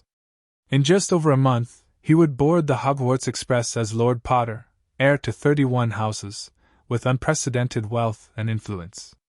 How would his classmates react? How would the teachers treat him? Would he find true friends who valued him for himself, not his titles or fortune? A soft knock interrupted his musings. Master Harry? Willoughby called through the door. A letter has arrived marked urgent. Harry opened the door to find the elderly house elf holding a plain envelope bearing the Hogwarts crest. Thank you, Willoughby. Once alone again, Harry broke the seal and unfolded the parchment inside. Dear Mr. Potter, in light of recent developments regarding your status and magical capabilities, I believe it would be beneficial for us to meet prior to the start of term to discuss certain accommodations that may be necessary for your education at Hogwarts. If agreeable, I would like to visit Potter Manor tomorrow at 2 p.m. to address these matters directly. Please send your response with the waiting owl. Yours sincerely, Minerva McGonagall, Deputy Headmistress, Hogwarts School of Witchcraft and Wizardry. Harry considered the request carefully. Unlike Dumbledore, McGonagall had not been directly implicated in the decisions that had led to his placement with the Dursleys or the bindings on his magic. Griphook had described her as strict but fair, with a long-standing loyalty to Dumbledore that occasionally conflicted with her duties as a teacher. After a moment's reflection, Harry penned a response accepting the meeting but requesting that his account manager be present. If McGonagall truly wanted to discuss academic accommodations, Griphook's presence wouldn't be an issue. If she had another agenda, his presence would provide valuable protection. As he sealed the letter, Harry felt a flicker of anticipation. Tomorrow would bring new challenges, new information, and perhaps new allies. The chess game Griphook had described was already in motion, with pieces moving across the board in response to his unexpected ascension. For the first time in his life, Harry felt ready to play. Professor McGonagall arrived precisely at 2 p.m., stepping through the floor with the dignity befitting her position. Harry and Griphook waited in the Manor's formal receiving room, a setting that subtly emphasized Harry's status while remaining welcoming. "Mr. Potter," McGonagall greeted, her Scottish accent more pronounced than Harry remembered from their brief meeting at the Leaky Cauldron. "Thank you for agreeing to see me, Professor McGonagall," Harry returned with an appropriate bow. "Welcome to Potter Manor. May I introduce Griphook, my account manager and advisor?" If McGonagall was surprised or displeased by the goblin's presence, she hid it well. "Master Griphook," she acknowledged with a respectful nod. "I'm pleased to meet you."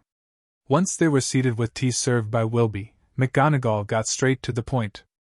"Mr. Potter, the revelations regarding your inheritance and magical status present certain challenges for your attendance at Hogwarts. While we are equipped to educate students with exceptional abilities, your case is unprecedented." "In what way, Professor?" Harry asked. "According to our enrollment quill, your magical signature has changed dramatically. The quill initially registered you as a standard first-year student.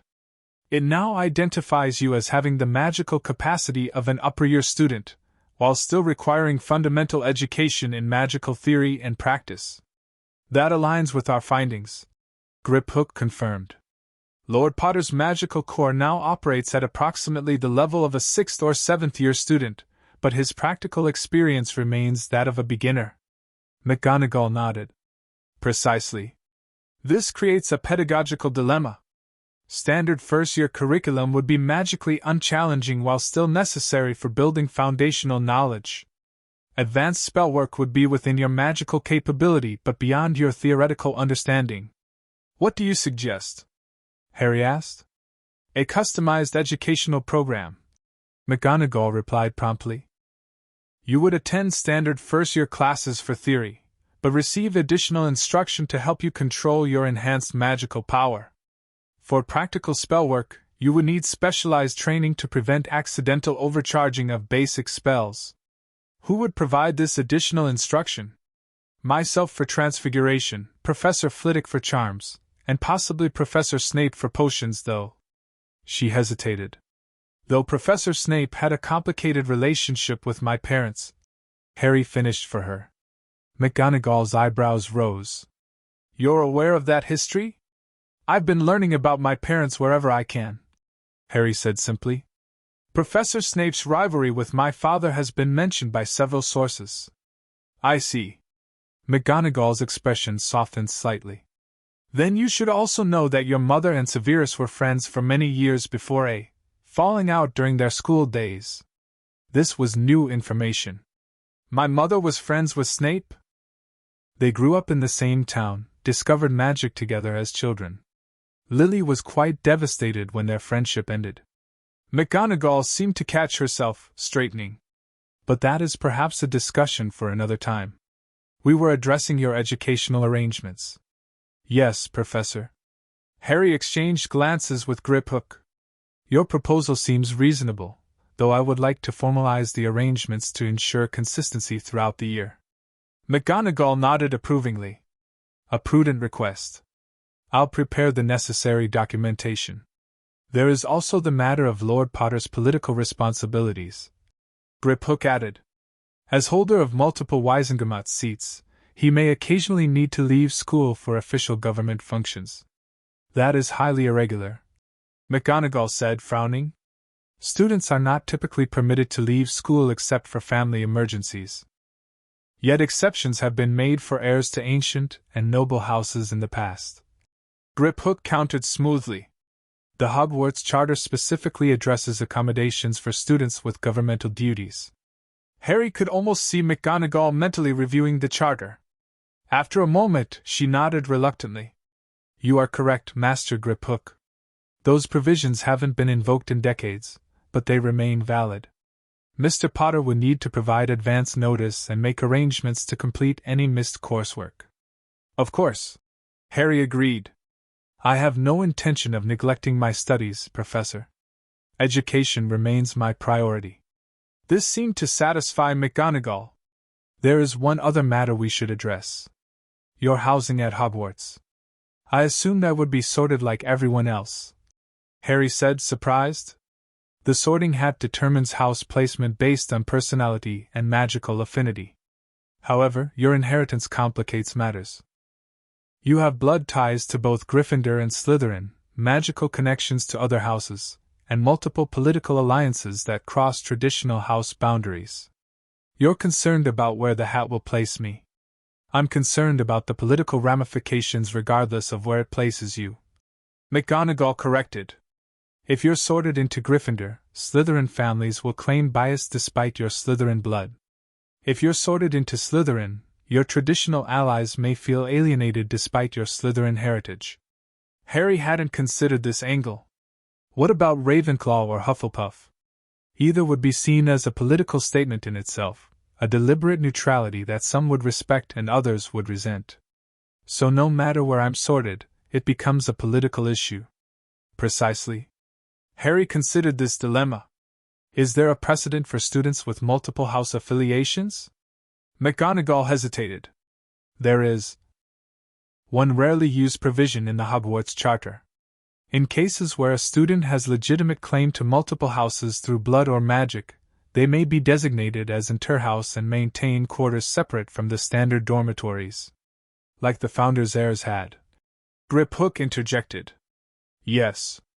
Each founder maintained private quarters for their direct descendants. Most such bloodlines have been diluted over centuries, but the spaces remain. As heir to both Gryffindor and Slytherin by blood, and connected to the other houses through magic, Mr. Potter would qualify. Would this affect my participation in house activities? Classes, Quidditch, the House Cup?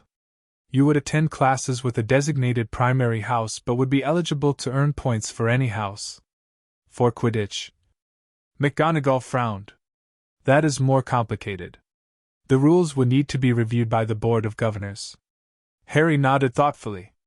I appreciate you bringing this to my attention, Professor. May I have some time to consider my options? Of course. The final decision would need to be made before the welcoming feast, but not necessarily before you board the train. As their meeting concluded, McGonagall's formal demeanor softened slightly.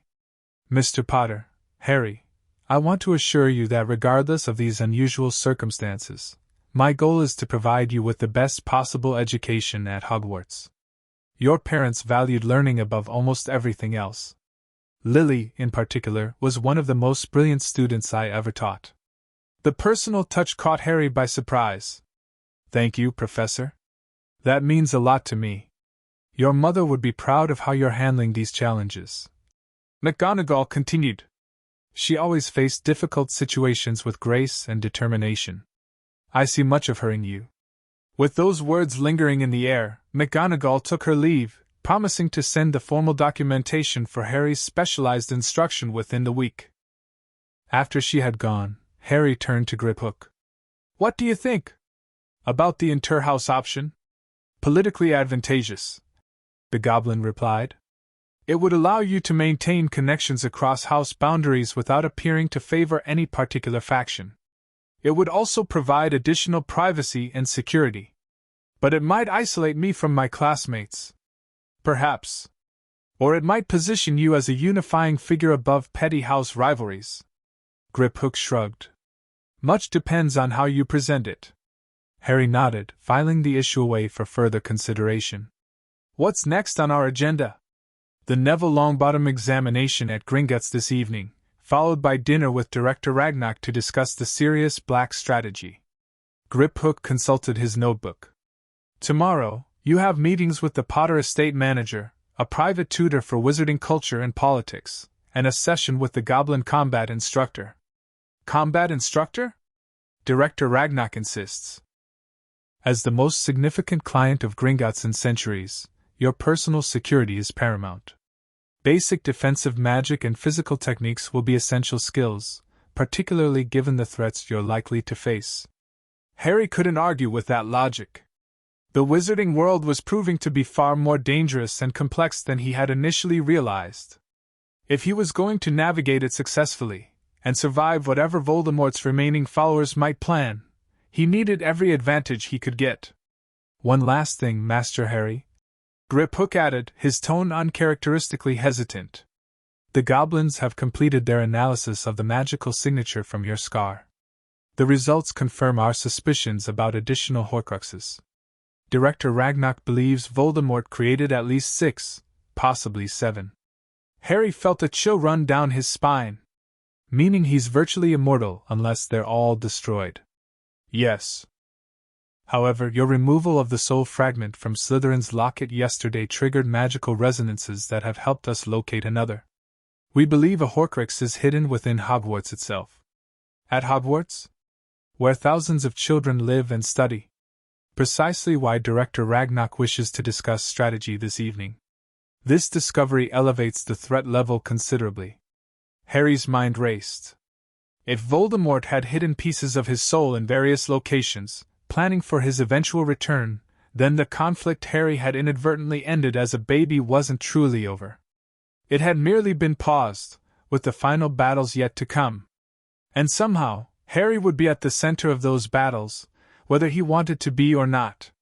Tell Director Ragnarok I'll be ready to discuss all options, he said firmly. If Voldemort is trying to return, we need to be prepared. Indeed, Lord Potter. Griphook agreed, a hint of approval in his tone. The pieces are moving more quickly than anticipated. The game has truly begun.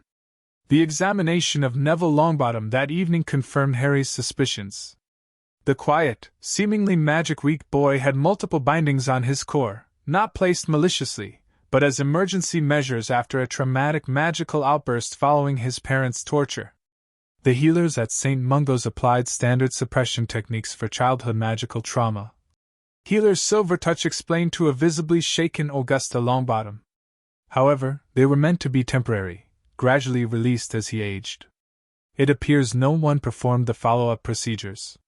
Because no one informed me they were necessary, Augusta said tightly. I was told Neville's magic was naturally weak. Harry sat beside his new friend as the goblins explained the situation. Unlike Harry's bindings, which had been precisely targeted to limit specific abilities, Neville's were crude, emergency measures that had inadvertently stunted his magical development. Can they be removed? Neville asked quietly.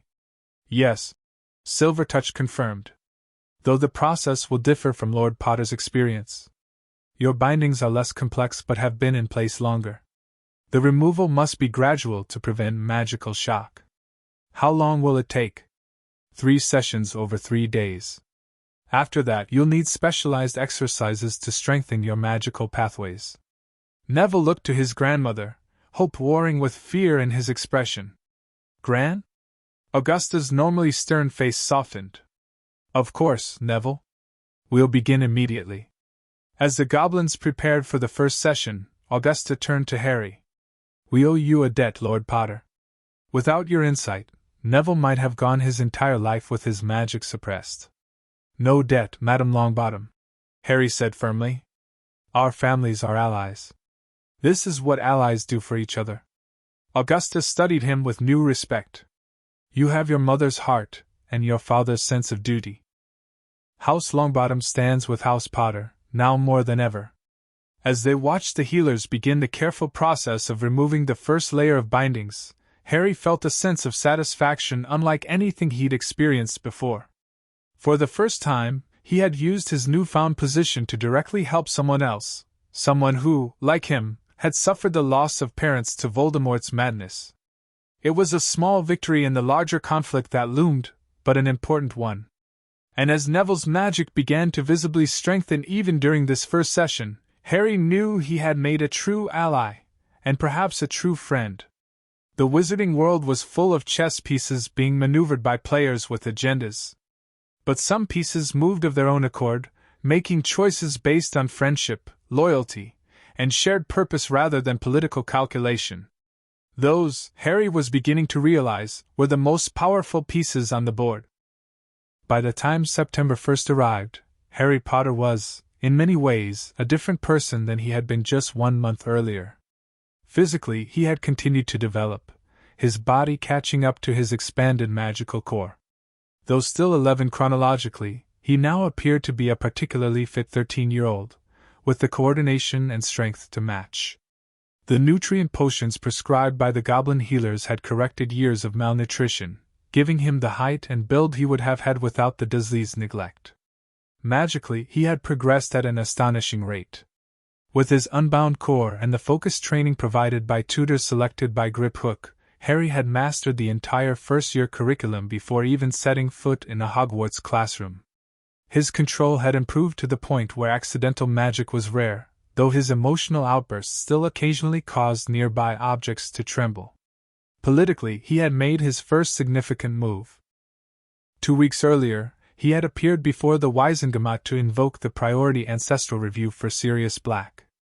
The session had been closed to the public, but the resulting furor had dominated the Daily Prophet for days. Minister Fudge had initially resisted, but faced with the combined pressure of Lord Potter's formal request and the legal precedents presented by Barrister Goldstein, the Wizengamot had voted overwhelmingly to grant Black a proper trial under Veritaserum. That trial was scheduled for September 10th, and Harry had already arranged with Professor McGonagall to attend. Now, standing on platform 9 3/4 with Griphook beside him, the goblin looking distinctly uncomfortable among so many wizards, Harry surveyed the crowded station with mixed emotions. "Remember, Lord Potter," Griphook murmured. "Observe before engaging. Many families here have political agendas." "I know," Harry replied. "But I'm also just a student today. I need to balance both roles." Griphook nodded approvingly. "A wise approach. Your trunks have already been loaded in the prefect's compartment, which you may use given your special status. However, I would recommend mingling with your peers." "I plan to." Harry spotted a familiar round face moving through the crowd. "There's Neville." "I should go." "Very well. Director Ragnock will contact you through the secured mirror this evening for an update." With a final bow, Griphook disappeared into the crowd, leaving Harry to navigate the social complexities of platform 9 3/4 on his own. He had deliberately chosen to wear standard Hogwarts robes for the journey, saving his customized uniforms with house crests for after his sorting, or non-sorting, depending on his decision about McGonagall's inter-house option. "Harry!" Neville called, waving as he approached. The change in the once timid boy was remarkable. After the removal of his bindings and a month of intensive training similar to Harry's, Neville stood taller, moved with more confidence, and practically glowed with healthy magic. "Neville!" Harry greeted warmly, clasping his friend's hand. "Ready for this?" "As I'll ever be," Neville replied with a grin. "Gran's been drilling me on Potter Longbottom Alliance history for weeks. I think I could recite the terms of the 1738 Mutual Defense Pact in my sleep." Harry laughed. "Griphook did the same to me. Did you know our great-great-grandfathers once dueled 3 dark wizards simultaneously at the Ministry Summer Ball of 1882? While maintaining perfect dance form, according to Gran." The boys' laughter drew attention from nearby families, many of whom were already watching Harry covertly. He had been careful about public appearances since his inheritance revelation, but his enhanced height and altered appearance had still startled many who expected the small, bespectacled boy from earlier photographs. "We should find a compartment," Harry suggested, noticing the growing whispers, "before the train gets too crowded." As they made their way toward the Hogwarts Express, Harry spotted a family of redheads that could only be the Weasleys. Griphook had briefed him on all the prominent families with children attending Hogwarts, and the Weasleys, while lacking political power, had been steadfast allies of his parents. Lord Potter, a smooth voice interrupted his thoughts. What an unexpected pleasure! Harry turned to find himself facing a tall, aristocratic man with long platinum blonde hair and cold gray eyes. Beside him stood a boy approximately Harry's age, so similar in appearance, he could only be the man's son. Mr. Malfoy, Harry responded coolly, recognizing the former Death Eater from Griphook's extensive briefings. And this must be your son, Heir Malfoy. Lucius Malfoy's eyebrows rose fractionally at Harry's correct identification and formal address. Indeed. My son, Draco. I believe you'll be classmates at Hogwarts. Draco stepped forward, executing a textbook pure-blood greeting bow. Lord Potter. An honor to make your acquaintance. The formality was perfect, but something calculating in Draco's expression suggested the sentiment behind it was less than genuine. Heir Malfoy. Harry returned with an appropriate bow of his own. I look forward to our time at Hogwarts. I was most intrigued by the news of your inheritance. Lucius continued smoothly. Particularly your claim to the Slytherin line. Perhaps we have more in common than historical disagreements might suggest. The implication was clear. Malfoy was offering an alliance, or at least a détente, based on Harry's Slytherin connection. Heritage is complex, Mr. Malfoy. Harry replied diplomatically. I'm still learning about all the houses I represent and their traditional alliances. Of course, Lucius said with a thin smile. Should you wish to learn more about Slytherin's legacy, our family has extensive records. Draco would be happy to share them. I appreciate the offer, Harry said, neither accepting nor rejecting it outright. Lucius seemed to understand the delicate balance Harry was striking. With a slight nod, he turned to Neville. Heir Longbottom. You're looking, well. Please convey my regards to your grandmother. Neville, to his credit, remained composed. I will, Mr. Malfoy. With a final calculating look at Harry, Lucius glided away, Draco following after giving Harry one last appraising glance. That was tense. Neville muttered once they were out of earshot. That was politics, Harry corrected. The first of many such encounters, I expect. As they boarded the train and found an empty compartment, Harry reflected on the interaction. Lucius Malfoy had been testing him, assessing whether Harry's Slytherin inheritance might make him amenable to the former Death Eater's influence. It was a chess move, subtle but deliberate. And it wouldn't be the last. The compartment door slid open to reveal a girl with bushy brown hair and rather large front teeth. Excuse me, have either of you seen a toad? A boy named Neville has lost one. Neville grinned, reaching into his pocket.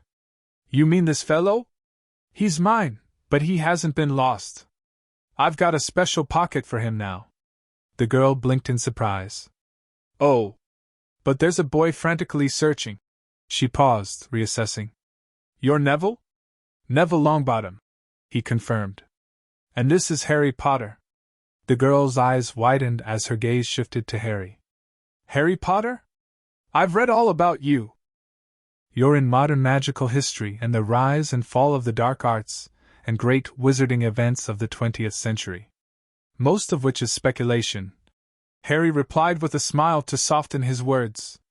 The authors never interviewed me. Oh. The girl looked momentarily disconcerted before rallying. Well, I'm Hermione Granger. First-generation witch, according to Professor McGonagall. Though the papers say that term is now preferred over Muggleborn? It is, Harry confirmed. Would you like to join us, Hermione? She hesitated only briefly before taking a seat opposite them. Is it true what the Daily Prophet reported?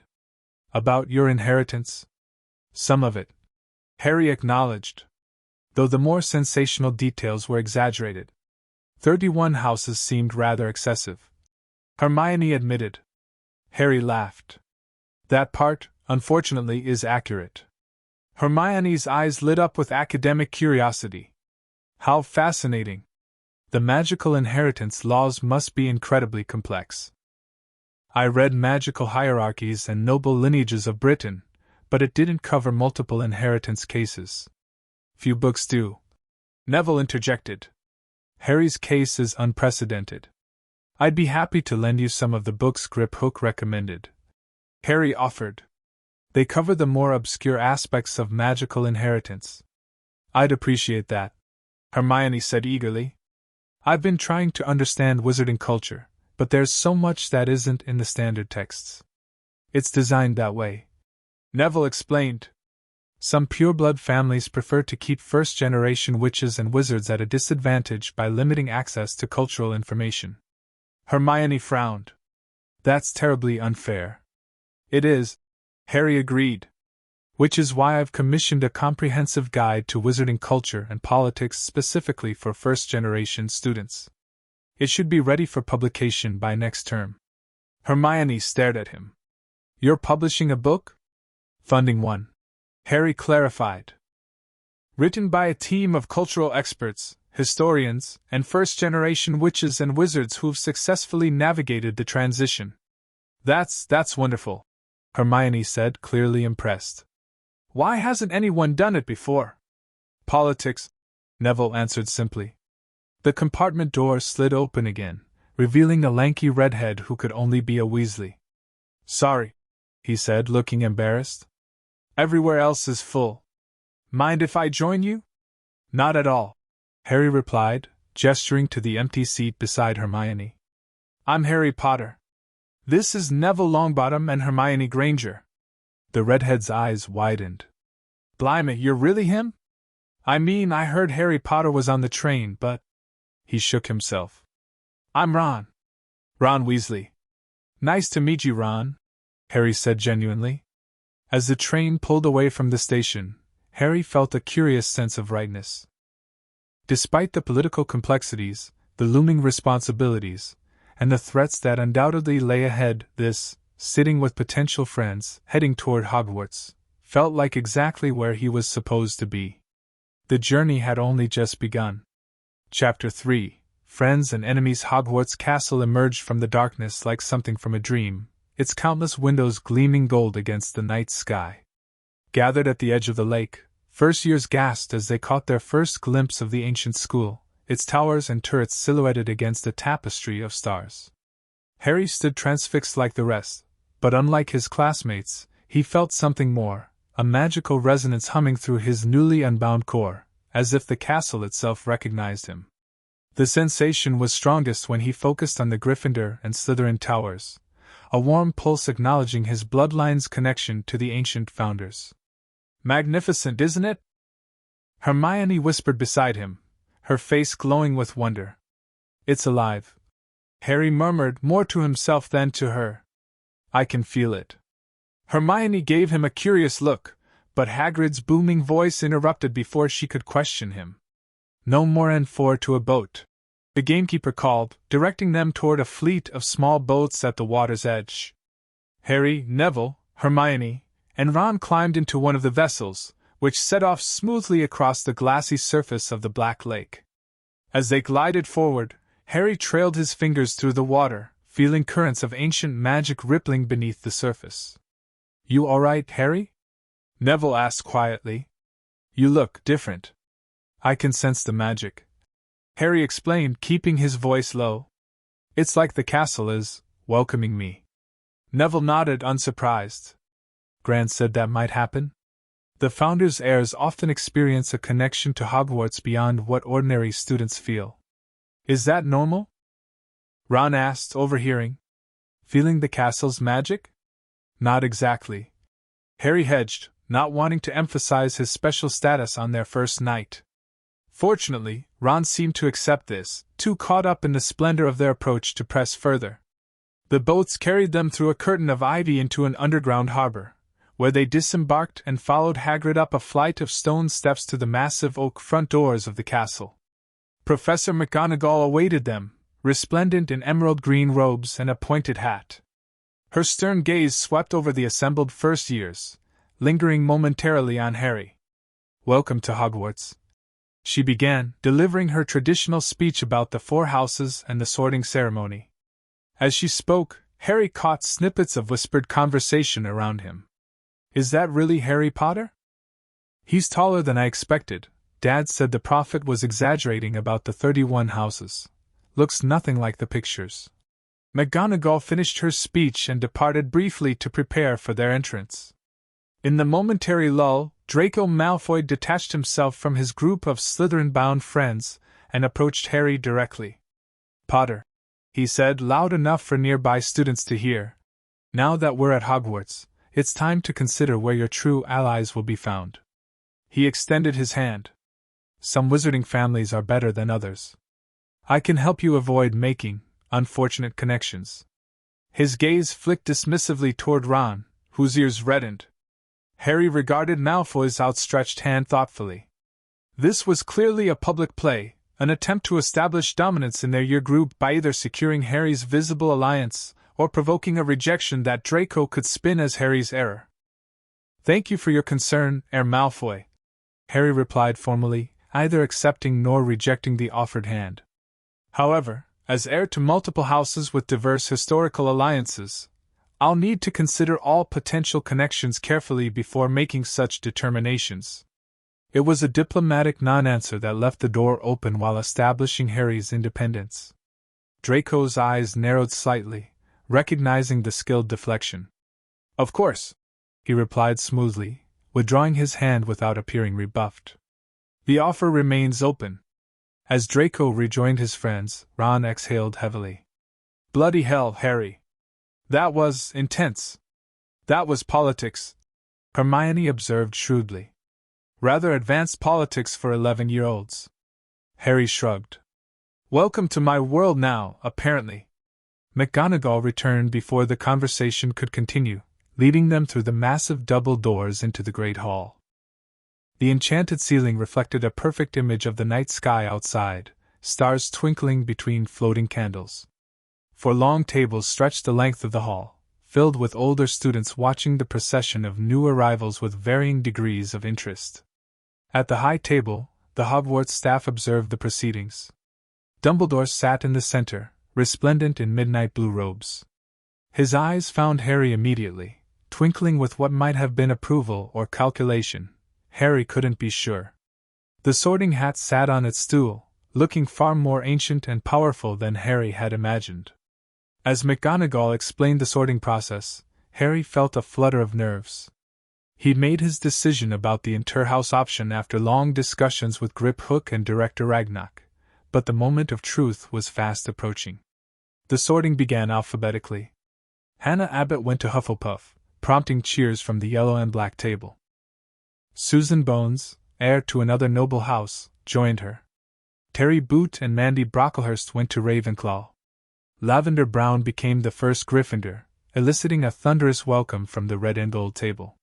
Millicent Bulstrode went to Slytherin, her sorting taking barely a second. When Hermione's turn came, she sat beneath the hat for nearly a minute before it declared, "Gryffindor!" She hurried to the cheering table, looking pleasantly surprised by her placement. Neville approached the stool with newfound confidence, squaring his shoulders before sitting down. The hat deliberated for only a few moments before shouting, "Gryffindor!" Neville shot Harry a triumphant grin as he joined Hermione. Draco's sorting took mere seconds, the hat barely touching his platinum hair before declaring, "Slytherin!" He strutted to the green and silver table with the air of someone receiving his birthright. As the list progressed toward P, the great hall grew increasingly restless, students craning their necks to catch a glimpse of the famous Harry Potter. When McGonagall finally called, "Potter Harry," a hush fell over the entire hall. Harry walked forward with measured steps, feeling hundreds of eyes tracking his movement. Just before he reached the stool, he caught McGonagall's questioning glance and gave an almost imperceptible nod, confirming his decision. The deputy headmistress's expression remained neutral, but he detected a flash of what might have been approval in her eyes. As Harry sat, the ancient hat descended over his head, and the great hall disappeared from view. "Well, well, well," a small voice said in his ear. "What have we here? Oh my, 31 houses! I haven't seen an inheritance this complex since the founders themselves walked these halls." "Hello?" Harry thought back. "I understand I present a unique challenge." "Indeed you do, young heir." blood of Gryffindor and Slytherin both, magic of Ravenclaw and Hufflepuff resonating within you, and that's just the beginning. Your mind is extraordinary too, courage and cunning in equal measure, a thirst for knowledge, loyalty to those who earn it. The hat seemed to be exploring Harry's mind, rifling through memories and assessing his character. You've made a decision already, I see. It continued. The inter-house option. Wise, very wise. It would be impossible to place you in just one house without doing violence to your complex heritage. Is it possible? Harry asked mentally. Oh yes. It hasn't been done in centuries, but for you, yes, it's not only possible but necessary. The castle itself has already recognized you. I can feel its magic responding to your presence. The hat fell silent for a moment, communing with forces Harry could sense but not understand. Very well, Harry Potter. I shall announce your unique status. But know this, while you may transcend the house system, you will face challenges no ordinary student encounters. Isolation, envy, suspicion, and greater expectations than any child should bear. I understand. Harry thought back. I'm ready. Are you? We shall see. The hat seemed to chuckle. Oh, what interesting times are coming to Hogwarts. Inter-house. It shouted for all to hear. Complete silence fell over the great hall. As McGonagall lifted the hat from Harry's head, he faced a sea of confused expressions. Even the teachers looked startled, with the exception of McGonagall, Dumbledore, and, surprisingly, Snape, whose intense gaze revealed nothing of his thoughts. Dumbledore rose, his voice carrying effortlessly through the hall. For those unfamiliar with Hogwarts' most ancient traditions, the Sorting Hat has invoked the Founder's provision. Lord Potter, as heir to multiple Founders' lines by blood and magic, will hold inter-house status.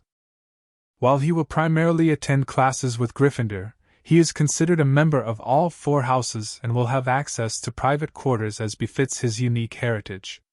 The whispers erupted immediately, spreading through the hall like wildfire. Harry remained standing, unsure where to go, until Dumbledore gestured to the Gryffindor table. For tonight's feast, Lord Potter, please join the Gryffindor table, where your parents both sat before you. Harry nodded gratefully and made his way to sit beside Neville and across from Hermione. The Gryffindor's reaction was mixed. Some applauded enthusiastically, others looked suspicious of this unprecedented arrangement, and many simply seemed bewildered. That was unexpected. Hermione whispered as Harry sat down. I've never read about an inter-house student before. It's an ancient provision. Neville explained quietly. 4 direct heirs of the Founders. It hasn't been invoked in over 300 years. Ron, who had been sorted into Gryffindor shortly after Harry, leaned across the table. So you're not really in Gryffindor? But not in the other houses either? I'm in all of them, and none of them. Harry clarified. I'll attend classes primarily with Gryffindor, but I have certain responsibilities to all 4 houses. Further discussion was interrupted as the sorting concluded with Zabini Blaze. Going to Slytherin. Dumbledore rose again for his welcoming remarks, which were brief and slightly peculiar. Nitwit. Blubber. Oddment. Tweak. Before the feast appeared on golden plates before them. As students fell to eating and conversation gradually resumed its normal volume, Harry became aware of the calculating looks directed his way from all 4 house tables. The Slytherins, particularly, seemed to be reassessing him in light of his newly revealed status. At the high table, several teachers were engaged in what appeared to be intense discussion, with occasional glances toward Harry. Professor Snape, however, remained aloof from these conversations, his dark eyes occasionally finding Harry with an unreadable expression. So what exactly does being inter-house mean in practice? Hermione asked between bites of roast chicken. Where will you sleep? How will points work? Harry explained what McGonagall had told him about the arrangement, his private quarters, his ability to earn points for any house, his responsibility to occasionally attend events in all 4 common rooms. Wicked, Ron commented, looking impressed. Your own rooms? No dormmates snoring all night? It's not about the perks, Harry said quietly. It's about balancing political realities. If I'd been sorted into any single house, it would have created complications. Because of your inheritance, Hermione deduced. The multiple house lordships. Harry nodded. Exactly. This way, I'm not seen as favoring any particular faction. A tall redhead who could only be Ron's older brother, Percy, Harry recalled from Griphook's briefings, leaned toward their conversation. It's an elegant solution, he observed pompously. Though it creates certain logistical challenges for prefects. I suppose you won't be subject to normal curfew restrictions? I'll follow all standard student rules, Harry assured him. The only real differences are my living arrangements and certain attendance requirements. Percy nodded approvingly. Very sensible. If you need any assistance navigating Hogwarts rules and traditions, I'd be happy to advise you. Thank you, Harry replied, recognizing the olive branch for what it was. The Weasley family had been allies of his parents, and Percy was clearly attempting to establish a connection, however formally. As the feast progressed, Harry found himself fielding dozens of questions about his unique status, his inheritance, and even his transformed appearance. He answered as diplomatically as possible, either confirming nor denying the more outlandish rumors while establishing a friendly rapport with his fellow Gryffindors. By the time dessert appeared, he had managed to steer the conversation away from himself and onto more general topics: the upcoming classes, the Quidditch season, and speculation about the third-floor corridor that Dumbledore had warned was forbidden. It must be guarding something valuable, Hermione reasoned. Why else forbid an entire corridor in a school? Or something dangerous, Neville suggested. Hogwarts has all sorts of ancient magical artifacts. Harry said nothing, remembering what Griphook had told him about the Horcrux the goblins believed was hidden somewhere in the castle. Could Dumbledore's warning be related? He made a mental note to contact Director Ragnarok through the enchanted mirror that evening. As the feast concluded, Dumbledore rose once more to lead them in the school song, a cacophonous affair that the Weasley twins dragged out with a funeral march tempo. When the last notes faded, the prefects began gathering first-years for the trek to their respective dormitories. Lord Potter, McGonagall called, approaching the Gryffindor table. If you'll come with me, I'll show you to your quarters. Harry bid goodnight to his new friends, promising to meet them for breakfast the next morning, and followed McGonagall out of the Great Hall. Instead of heading up the main staircase with the other students, they took a smaller side corridor that Harry hadn't noticed before. The Founders' Heirs traditionally had private access routes throughout the castle, McGonagall explained as they walked. As an interhouse student, you'll have the ability to navigate Hogwarts more efficiently than most. Like secret passages? Harry asked, intrigued. Of a sort, though they're not truly secret, merely forgotten by most. She led him to what appeared to be a solid stone wall adorned with a simple carved crest combining elements of all four houses. Your quarters are here, between Gryffindor and Ravenclaw towers. The entrance will recognize your magical signature. Harry approached the wall, feeling a familiar tingle of magic responding to his presence. The carved crest glowed briefly, and the wall silently melted away, revealing an arched doorway. Simply place your hand on the crest to enter, McGonagall instructed. Only those you specifically authorize will be able to accompany you. Inside, Harry found a comfortable suite that somehow managed to incorporate elements of all four house colors without clashing. A sitting room with a fireplace and study area opened onto a bedroom with a four-poster bed similar to those in the dormitories, but larger and more ornately carved. A private bathroom completed the arrangements. This is amazing, Harry said, running his fingers along a bookshelf already stocked with texts. These quarters have adjusted themselves to your preferences, McGonagall explained. The castle's magic is responding to you as a Founder's Heir. You'll find it does that in various ways throughout your time here. Harry nodded, still absorbing the implications of his unique connection to Hogwarts. Now then, McGonagall continued briskly, Professor Dumbledore would like a word before you settle in. He's waiting in his office. Harry had expected this. Of course, Professor. They made their way through more unconventional passages until they reached a stone gargoyle guarding a spiral staircase. "Chocolate frogs," McGonagall said, and the gargoyle leapt aside. The moving staircase carried them up to Dumbledore's office, a circular room filled with whirring silver instruments, portraits of sleeping former headmasters, and perches where a magnificent phoenix rested, watching Harry with intelligent eyes. "Ah, Harry!" Dumbledore greeted warmly, rising from behind his desk. "Thank you, Minerva. I'll ensure Lord Potter finds his way back to his quarters." After McGonagall departed, Dumbledore gestured for Harry to sit in a comfortable chair across from him. "Lemon drop?" the headmaster offered, indicating a bowl of yellow candies. "No, thank you, sir," Harry replied politely but cautiously. Their last meeting at Gringotts still weighed on him, though he'd had time to process his complicated feelings about Dumbledore's past decisions. "I must congratulate you on your elegant solution to the sorting dilemma," Dumbledore began. "The interhouse option is a perfect resolution, though it will certainly keep the school buzzing with gossip for weeks to come. It seemed the most practical choice," Harry said neutrally. "Indeed. Though I suspect Director Ragnarok and your account manager had significant input in the decision." Harry neither confirmed nor denied this, simply waiting for Dumbledore to continue. The headmaster's blue eyes twinkled. "You've become quite adept at diplomatic silence in a short time, Harry. An impressive skill for one so young." He steepled his fingers. "I wanted to speak with you privately before classes begin to address a few important matters.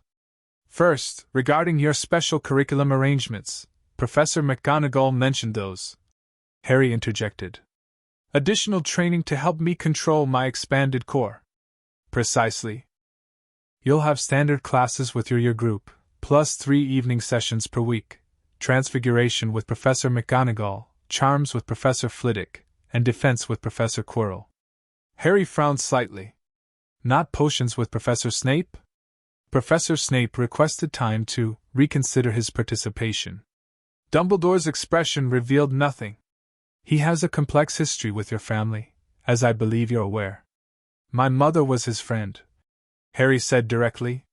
"Before they had a falling out." Dumbledore's eyebrows rose fractionally. "You are well informed." "Yes, Severus and your mother were close friends from childhood.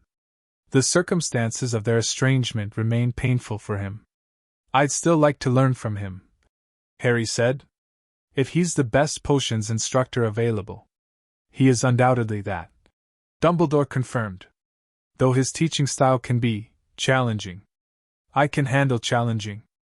Dumbledore studied him thoughtfully. "I believe you can at that. I'll speak with Severus again." "Thank you." "The second matter," Dumbledore continued, "concerns your upcoming appearance at Sirius Black's trial. The Board of Governors has approved your temporary leave from school, though several members expressed concern about establishing such a precedent. I appreciate their flexibility," Harry said diplomatically. "It would be helpful if you could emphasize the exceptional nature of these circumstances when speaking to the press. We wouldn't want every student with family connections to the Wizengamot requesting similar accommodations." Harry nodded, recognizing the reasonable request. "Of course." Finally, Dumbledore's tone grew more serious. "There is the matter of your safety within Hogwarts. While the castle is among the most secure locations in Wizarding Britain, your unique status may attract unwanted attention." "You mean beyond the usual staring and whispering?" Dumbledore's lips twitched. "Indeed. Not all of Voldemort's supporters were identified after the war. Some have children attending Hogwarts who may have been raised with certain prejudices." "I'm aware," Harry said simply. Griphook provided extensive briefings on potential threats. "Of course he did," Dumbledore murmured, looking unsurprised. "Then you understand why certain additional precautions have been implemented. The castle will alert the staff if anyone attempts to breach your quarters, and certain monitoring charms have been placed in common areas." Harry appreciated the security measures, though he wondered if they were as much to track his movements as to protect him. "There's something else you should know," Dumbledore added after a brief hesitation. "Professor Quirrell, who will be teaching you defense against the dark arts, traveled extensively this summer, including in regions where Voldemort was rumored to have gone after his defeat. While I have no specific reason to distrust him, I would advise prudent caution in your interactions. This oblique warning surprised Harry. Why would Dumbledore hire a professor he harbored suspicions about? Thank you for the advice, Headmaster. Dumbledore smiled, though something in his eyes remained guarded. You've changed a great deal since our meeting at Gringotts, Harry. Your magical maturation is remarkable. The goblin healers are very skilled. Harry replied neutrally. Indeed they are. Though I wonder if they fully understand the consequences of such rapid development. Dumbledore's gaze was penetrating. Your mind and emotions are still those of an 11-year-old boy, however advanced your magic and physical development might be. I'm managing the balance, Harry assured him, though privately, he had to admit the disparity sometimes felt disorienting. His body and magic felt like they belonged to someone years older, while his emotional responses occasionally remained frustratingly childish. I'm sure you are, Dumbledore said kindly. But should you ever need guidance navigating these unique circumstances, my door is always open to you. The offer seemed genuine, and Harry found his lingering resentment toward Dumbledore softening slightly. The headmaster had made grievous errors in his handling of Harry's childhood, but his concern now appeared authentic. Thank you, sir. I appreciate that. Good. Now, it's getting late, and you have your first day of classes tomorrow.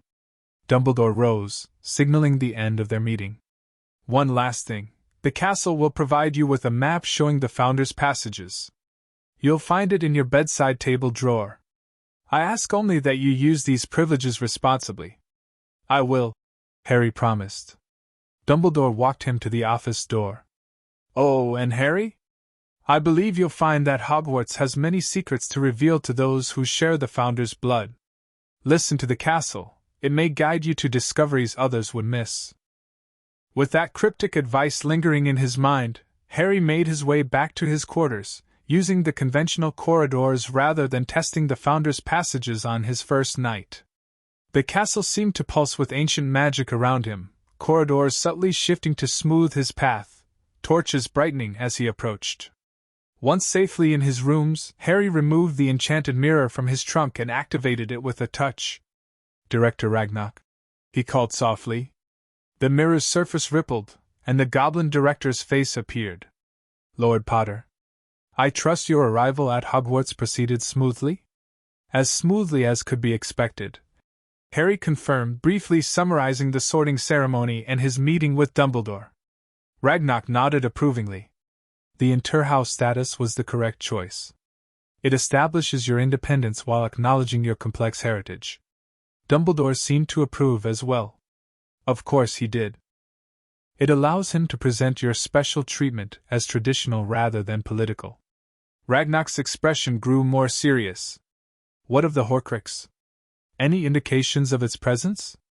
Nothing specific, but Dumbledore has forbidden access to the third-floor corridor on the right-hand side, citing mortal danger.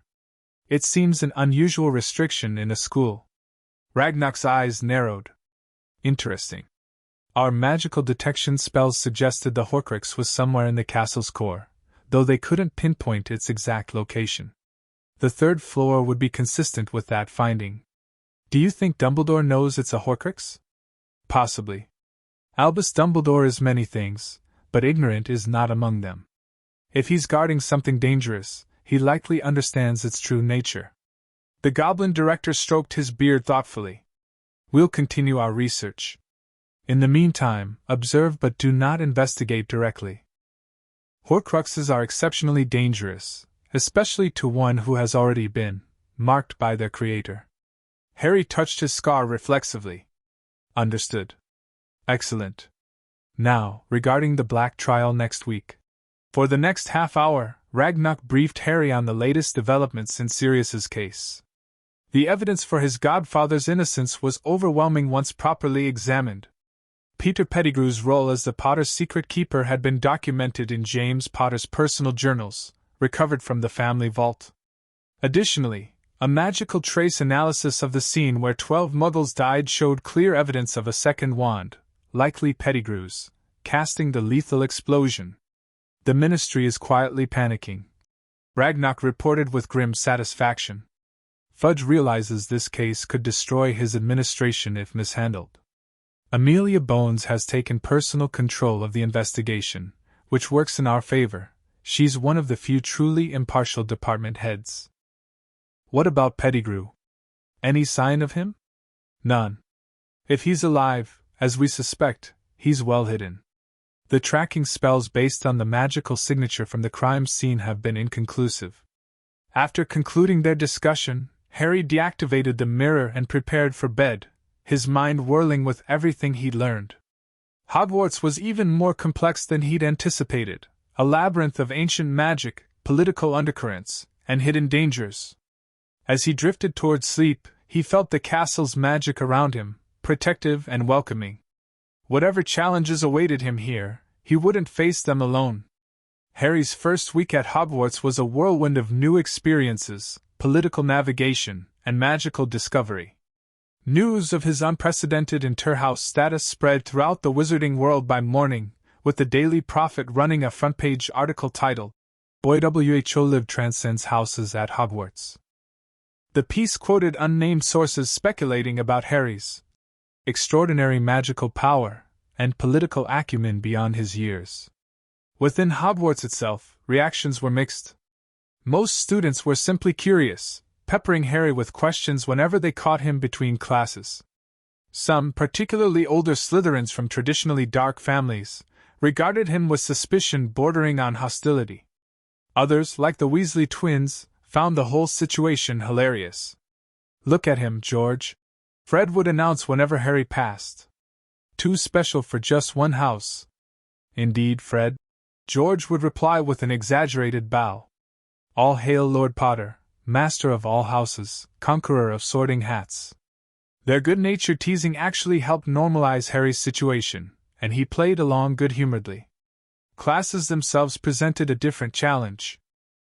As Griphook had predicted, Harry's expanded magical core made even simple spells overwhelming if he didn't carefully control his power. In their first charms lesson, his Lumos spell nearly blinded the entire class. "A bit too much enthusiasm, Mr. Potter," Professor Flitwick squeaked, blinking rapidly to clear his vision. "Perhaps try visualizing a dimmer light?" Transfiguration proved equally challenging.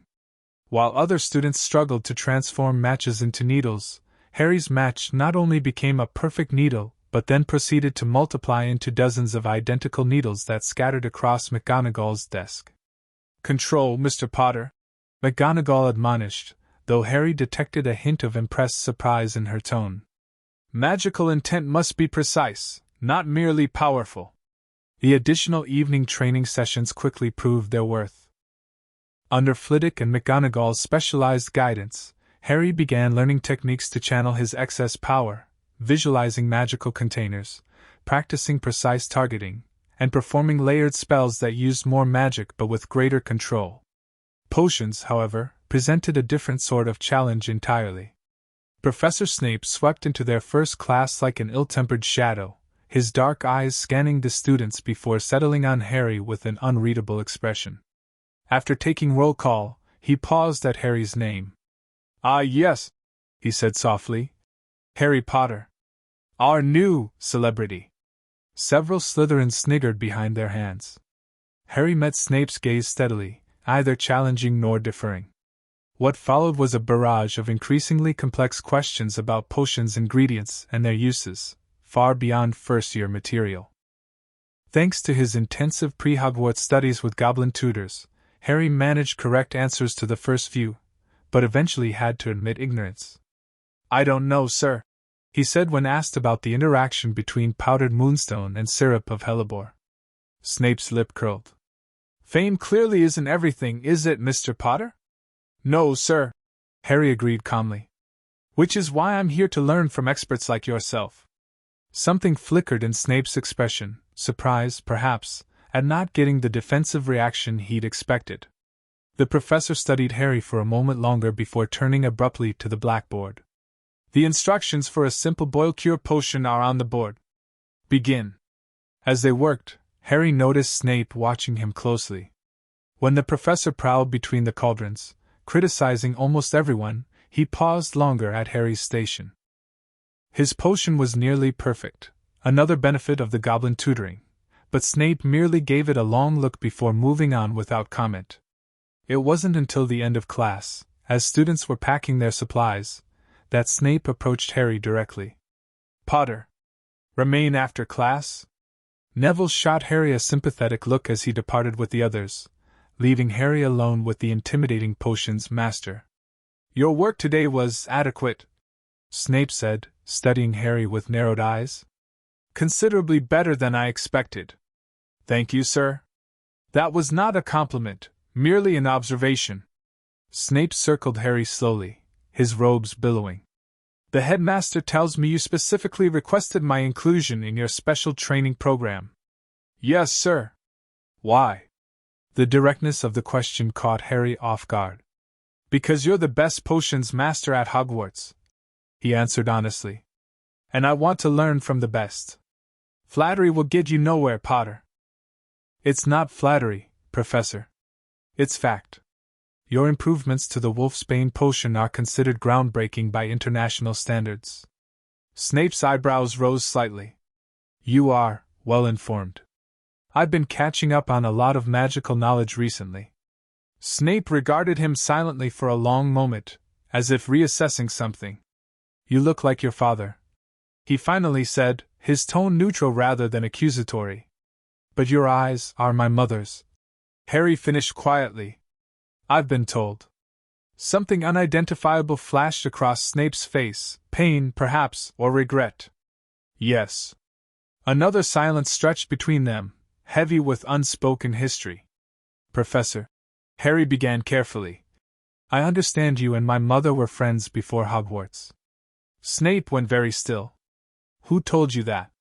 "Several sources mentioned it. I've been researching my parents." "I see." Snape's voice was barely audible. "And what else have your sources told you?" "Not much," Harry admitted. "Only that you grew up in the same town, discovered magic together, but had a falling out during your school years." Snape turned away, facing the blackboard. "Your information is correct, if incomplete." He seemed to be wrestling with something internally before coming to a decision. "Your mother was exceptionally talented at potions. Her intuitive understanding of ingredient interactions was remarkable." The voluntary information about Lily surprised Harry. "Did she invent potions too, like you?" "She made several significant improvements to existing formulas," Snape said stiffly. "Had she lived, she would likely have achieved her mastery." "I didn't know that," Harry said softly. "Thank you for telling me." Snape turned back, his expression once again unreadable. "Professor Dumbledore has convinced me to participate in your special training program. We will focus on advanced ingredient preparation and theory, not just practical brewing. I expect absolute dedication and discipline." "Yes, sir." "Thank you." "Thursdays, 7 o'clock. Do not be late." With that, Snape gestured dismissively toward the door. "Now get out." As Harry left the dungeons, he felt oddly encouraged by the interaction. Behind Snape's harsh exterior, he'd glimpsed something genuine, a complex connection to Lily Potter that might, with careful handling, provide insights about his mother that no one else could offer. By Friday afternoon, Harry had established a growing circle of friends and allies among his classmates. Neville, whose magical confidence had grown tremendously since the removal of his bindings, became Harry's closest friend and most trusted confidant. Hermione, initially somewhat intimidated by Harry's political status, quickly proved herself an invaluable study partner with her methodical approach to magical theory. Ron Weasley, though occasionally overwhelmed by Harry's circumstances, offered something equally valuable, a completely normal friendship based on shared interests in Quidditch, wizard chess, and avoiding homework until the last minute. During their afternoon break, the four of them claimed a quiet corner of the courtyard, away from the crowds of students who still stared and whispered whenever Harry appeared. "I got another letter from Gran this morning," Neville told them, looking pleased. She's been invited to attend Sirius Black's trial as a witness. Apparently, she was present when your parents named him your godfather. That's great news, Harry said. The more credible witnesses we have, the better. Is it true you're leaving school to testify? Hermione asked, looking concerned. Won't you fall behind in classes? I'll only be gone for 1 day, Harry assured her. And yes, the Wizengamot requested my presence since I'm the primary victim of the alleged betrayal. Still seems mental, putting an 11-year-old in front of the entire Wizengamot. Ron commented, unwrapping a chocolate frog. Technically, the Wizengamot sees me as Lord Potter, not as an 11-year-old. Harry explained. In magical law, my status supersedes my age. It's all so archaic, Hermione said with a hint of disapproval. The entire wizarding legal system seems designed to favor inherited power over merit. It is, Harry agreed. Which is why I'm planning to use my inherited power to push for reforms once Sirius is free. This caught Hermione's interest. What kind of reforms? For starters, ensuring everyone gets a fair trial with Veritaserum when requested. If that had happened 10 years ago, Sirius would never have gone to Azkaban. Harry lowered his voice. And eventually, expanding educational opportunities for first-generation witches and wizards. The current system deliberately keeps you at a disadvantage. Hermione's eyes widened. You're serious about this? Completely. Neville and I have already discussed using our combined Wizengamot votes to sponsor an Educational Equality Act. Harry glanced at his friend, who nodded confirmation. Gran wasn't thrilled initially, Neville admitted. But she's coming around. Especially after seeing how quickly you've adapted to wizarding culture, Hermione. Hermione looked between them, clearly moved. Thank you. Their conversation was interrupted by the arrival of Draco Malfoy, flanked by his ever-present associates, Crabbe and Goyle. Potter, Malfoy said, ignoring the others entirely. A word? Harry assessed the situation quickly. Refusing would create unnecessary tension, while agreeing too eagerly might alienate his friends. Of course, he said neutrally. Give us a minute, guys? His friends withdrew reluctantly, moving just far enough away to give the appearance of privacy while staying within sight. Smart choice, Draco commented, watching them go.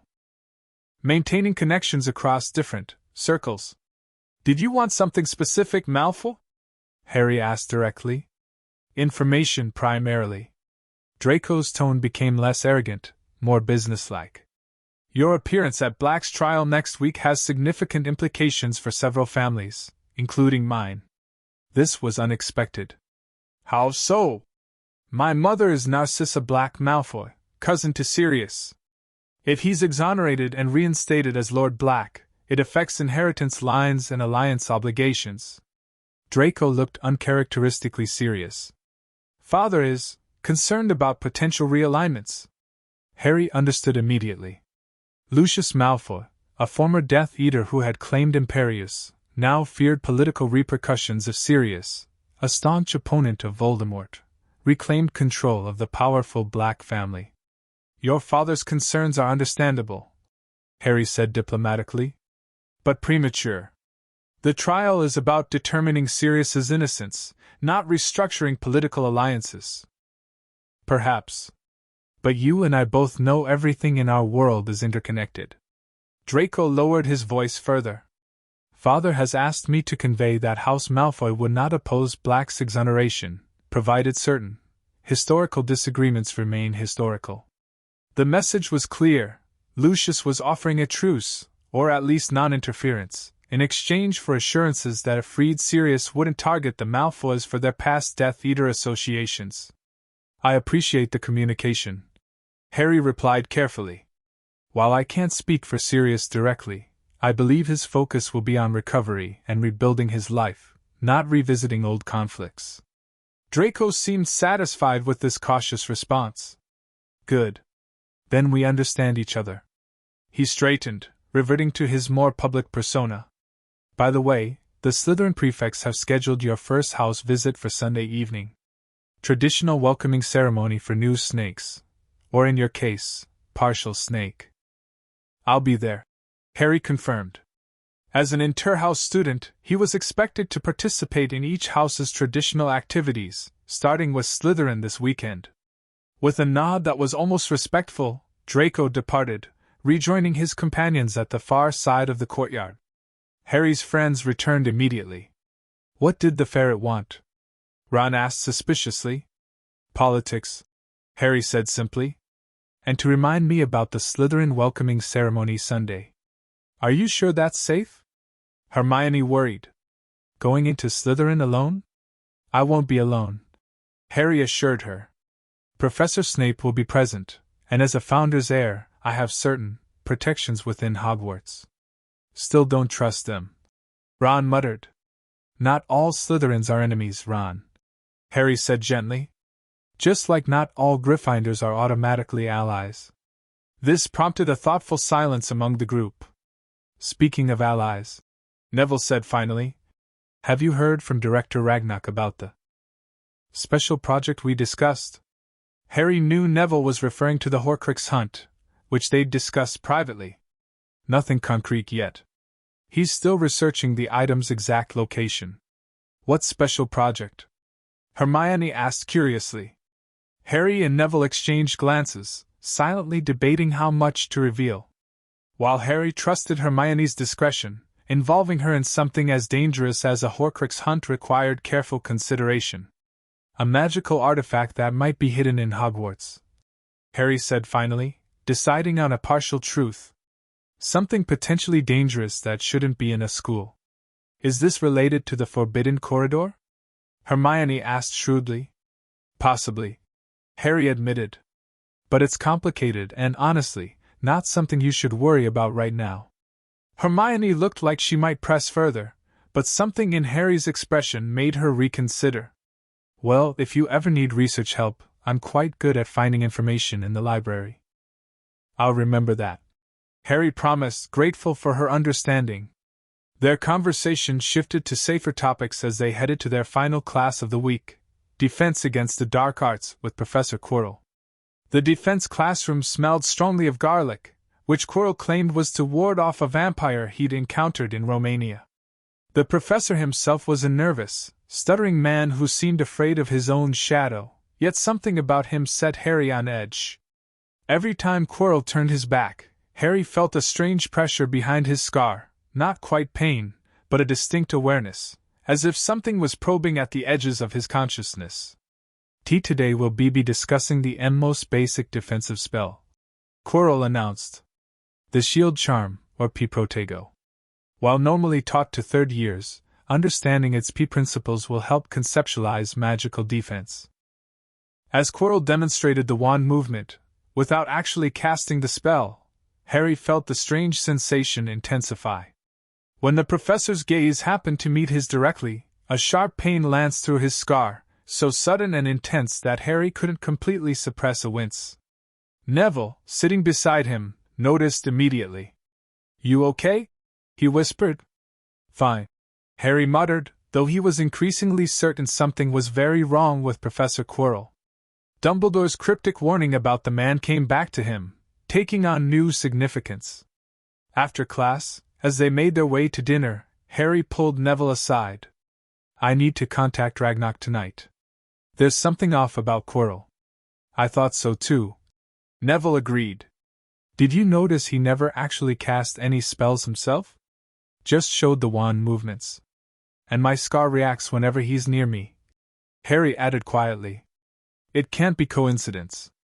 Do you think he's connected to? Neville glanced around before whispering. You know who? I don't know.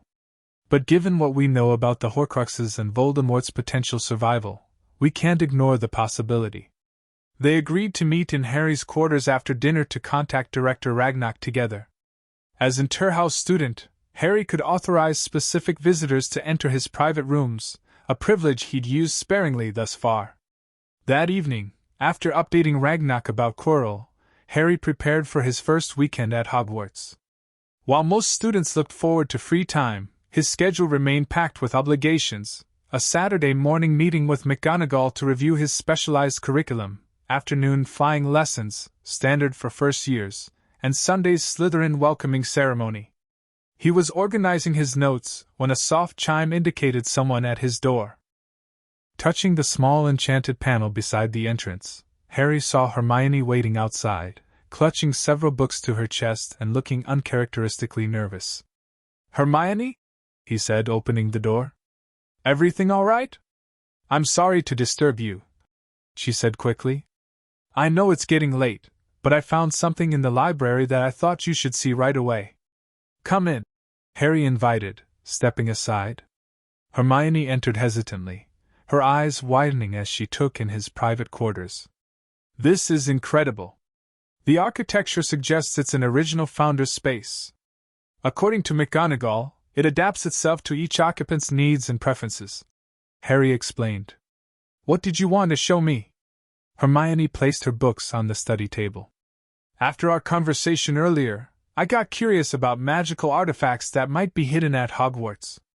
I was in the library's historical section when I found this."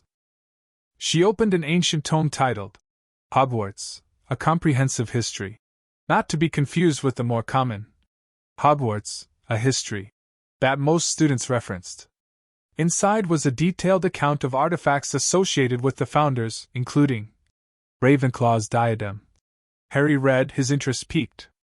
Said to enhance the wisdom of the wearer, disappeared during Ravenclaw's lifetime, never recovered. "Keep reading," Hermione urged, pointing further down the page. Harry continued. Rumors persisted that the diadem was hidden within Hogwarts itself. Helena Ravenclaw, daughter of Rowena and known after death as the Grey Lady, allegedly confessed to its theft. Recent magical disturbances in the 1940s suggested the diadem may have been magically altered by a student experimenting with forbidden arts. Harry looked up sharply. The 1940s? When was Tom Riddle at Hogwarts? 1938 to 1945. Hermione replied promptly. I checked the school records. He was a prefect and head boy, received an award for special services to the school in 1943. The implications were staggering. If Voldemort had found Ravenclaw's diadem during his time at Hogwarts and turned it into a Horcrux, it would align perfectly with the goblin's magical detection results. Hermione, this is... Harry hesitated, torn between thanking her for the brilliant discovery and concern about involving her further. Important? She suggested. Connected to whatever you and Neville were being cryptic about earlier? Harry sighed. Yes. But it's also dangerous knowledge. Because it involves Voldemort. Hermione said calmly. I've pieced that much together, Harry. The Forbidden Corridor, your private discussions with Neville, your reaction to Quirrell, it's all connected to Voldemort somehow. Her perceptiveness was both impressive and concerning. You're right, Harry admitted. But I need you to understand something, Hermione. This isn't academic curiosity or a school mystery. It's deadly serious. I know that, she said, her expression solemn. But ignoring my help because you want to protect me isn't the right answer either. Knowledge is power, Harry, power you might need. Harry considered this. Hermione's research skills were exceptional, and having another trusted ally at Hogwarts could prove invaluable. But the risks? If I tell you more, he said carefully, you have to promise not to investigate alone or share this information with anyone, not even Ron, without my explicit permission. I promise, she said immediately. I mean it, Hermione. This isn't about breaking school rules. It's about life and death. She met his gaze steadily. I understand, Harry. I promise. After a moment's further consideration, Harry made his decision. Okay. But not tonight, it's too close to curfew, and this will take time to explain properly. Tomorrow afternoon, after flying lessons, you, me, and Neville. Hermione nodded, looking relieved at being included. Thank you for trusting me. As she gathered her books to leave, Harry added, Hermione? That was brilliant research. Really. She smiled, a faint blush coloring her cheeks. Thanks. I'll see you at breakfast. After she'd gone, Harry immediately contacted Ragnarok through the mirror to share Hermione's discovery. The Goblin director was impressed. The Ravenclaw girl shows remarkable aptitude, he observed. Her deduction about the diadem aligns with our findings. If Voldemort did indeed transform this Founder's artifact into a Horcrux, it would explain the unusual magical signature our detectors discovered within Hogwarts. But how do we find it? Harry asked. The castle is enormous. The Grey Lady, Ragnarok said simply. Ravenclaw's daughter, now a ghost. If anyone knows where the diadem might be hidden, it would be her. I'll try to speak with her, Harry promised. But carefully. If Quirrell is somehow connected to Voldemort, we can't risk alerting him to our search. Indeed. Proceed with caution, Lord Potter. Remember that while destroying the Horcruxes is essential to preventing Voldemort's return, your safety remains the priority. After ending the communication, Harry sat in thoughtful silence, watching the moonlight filter through his windows. Just 1 week at Hogwarts, and already he was navigating political alliances, investigating dark artifacts, and preparing to testify at his godfather's trial. Not exactly the normal school experience he'd once dreamed of. And yet, despite the complexities and dangers, Harry found himself oddly content. For the first time in his life he had true friends, a place where he belonged, and purpose that went beyond mere survival. The burden of his unique position was balanced by the freedom and autonomy it provided. As he prepared for bed, Harry felt Hogwarts magic wrapping around him protectively, like a parent tucking in a child. The sensation reminded him of a half-remembered feeling from infancy, the warm security of being loved and protected. Whatever challenges tomorrow might bring, he would face them with allies at his side and the blood of the Founders in his veins. And perhaps, if the fates were kind, with the Godfather soon to be freed from unjust imprisonment. It wasn't a normal life, but it was becoming one worth living. The end. Thank you for watching this video. Please be sure to subscribe to our channel and like this video.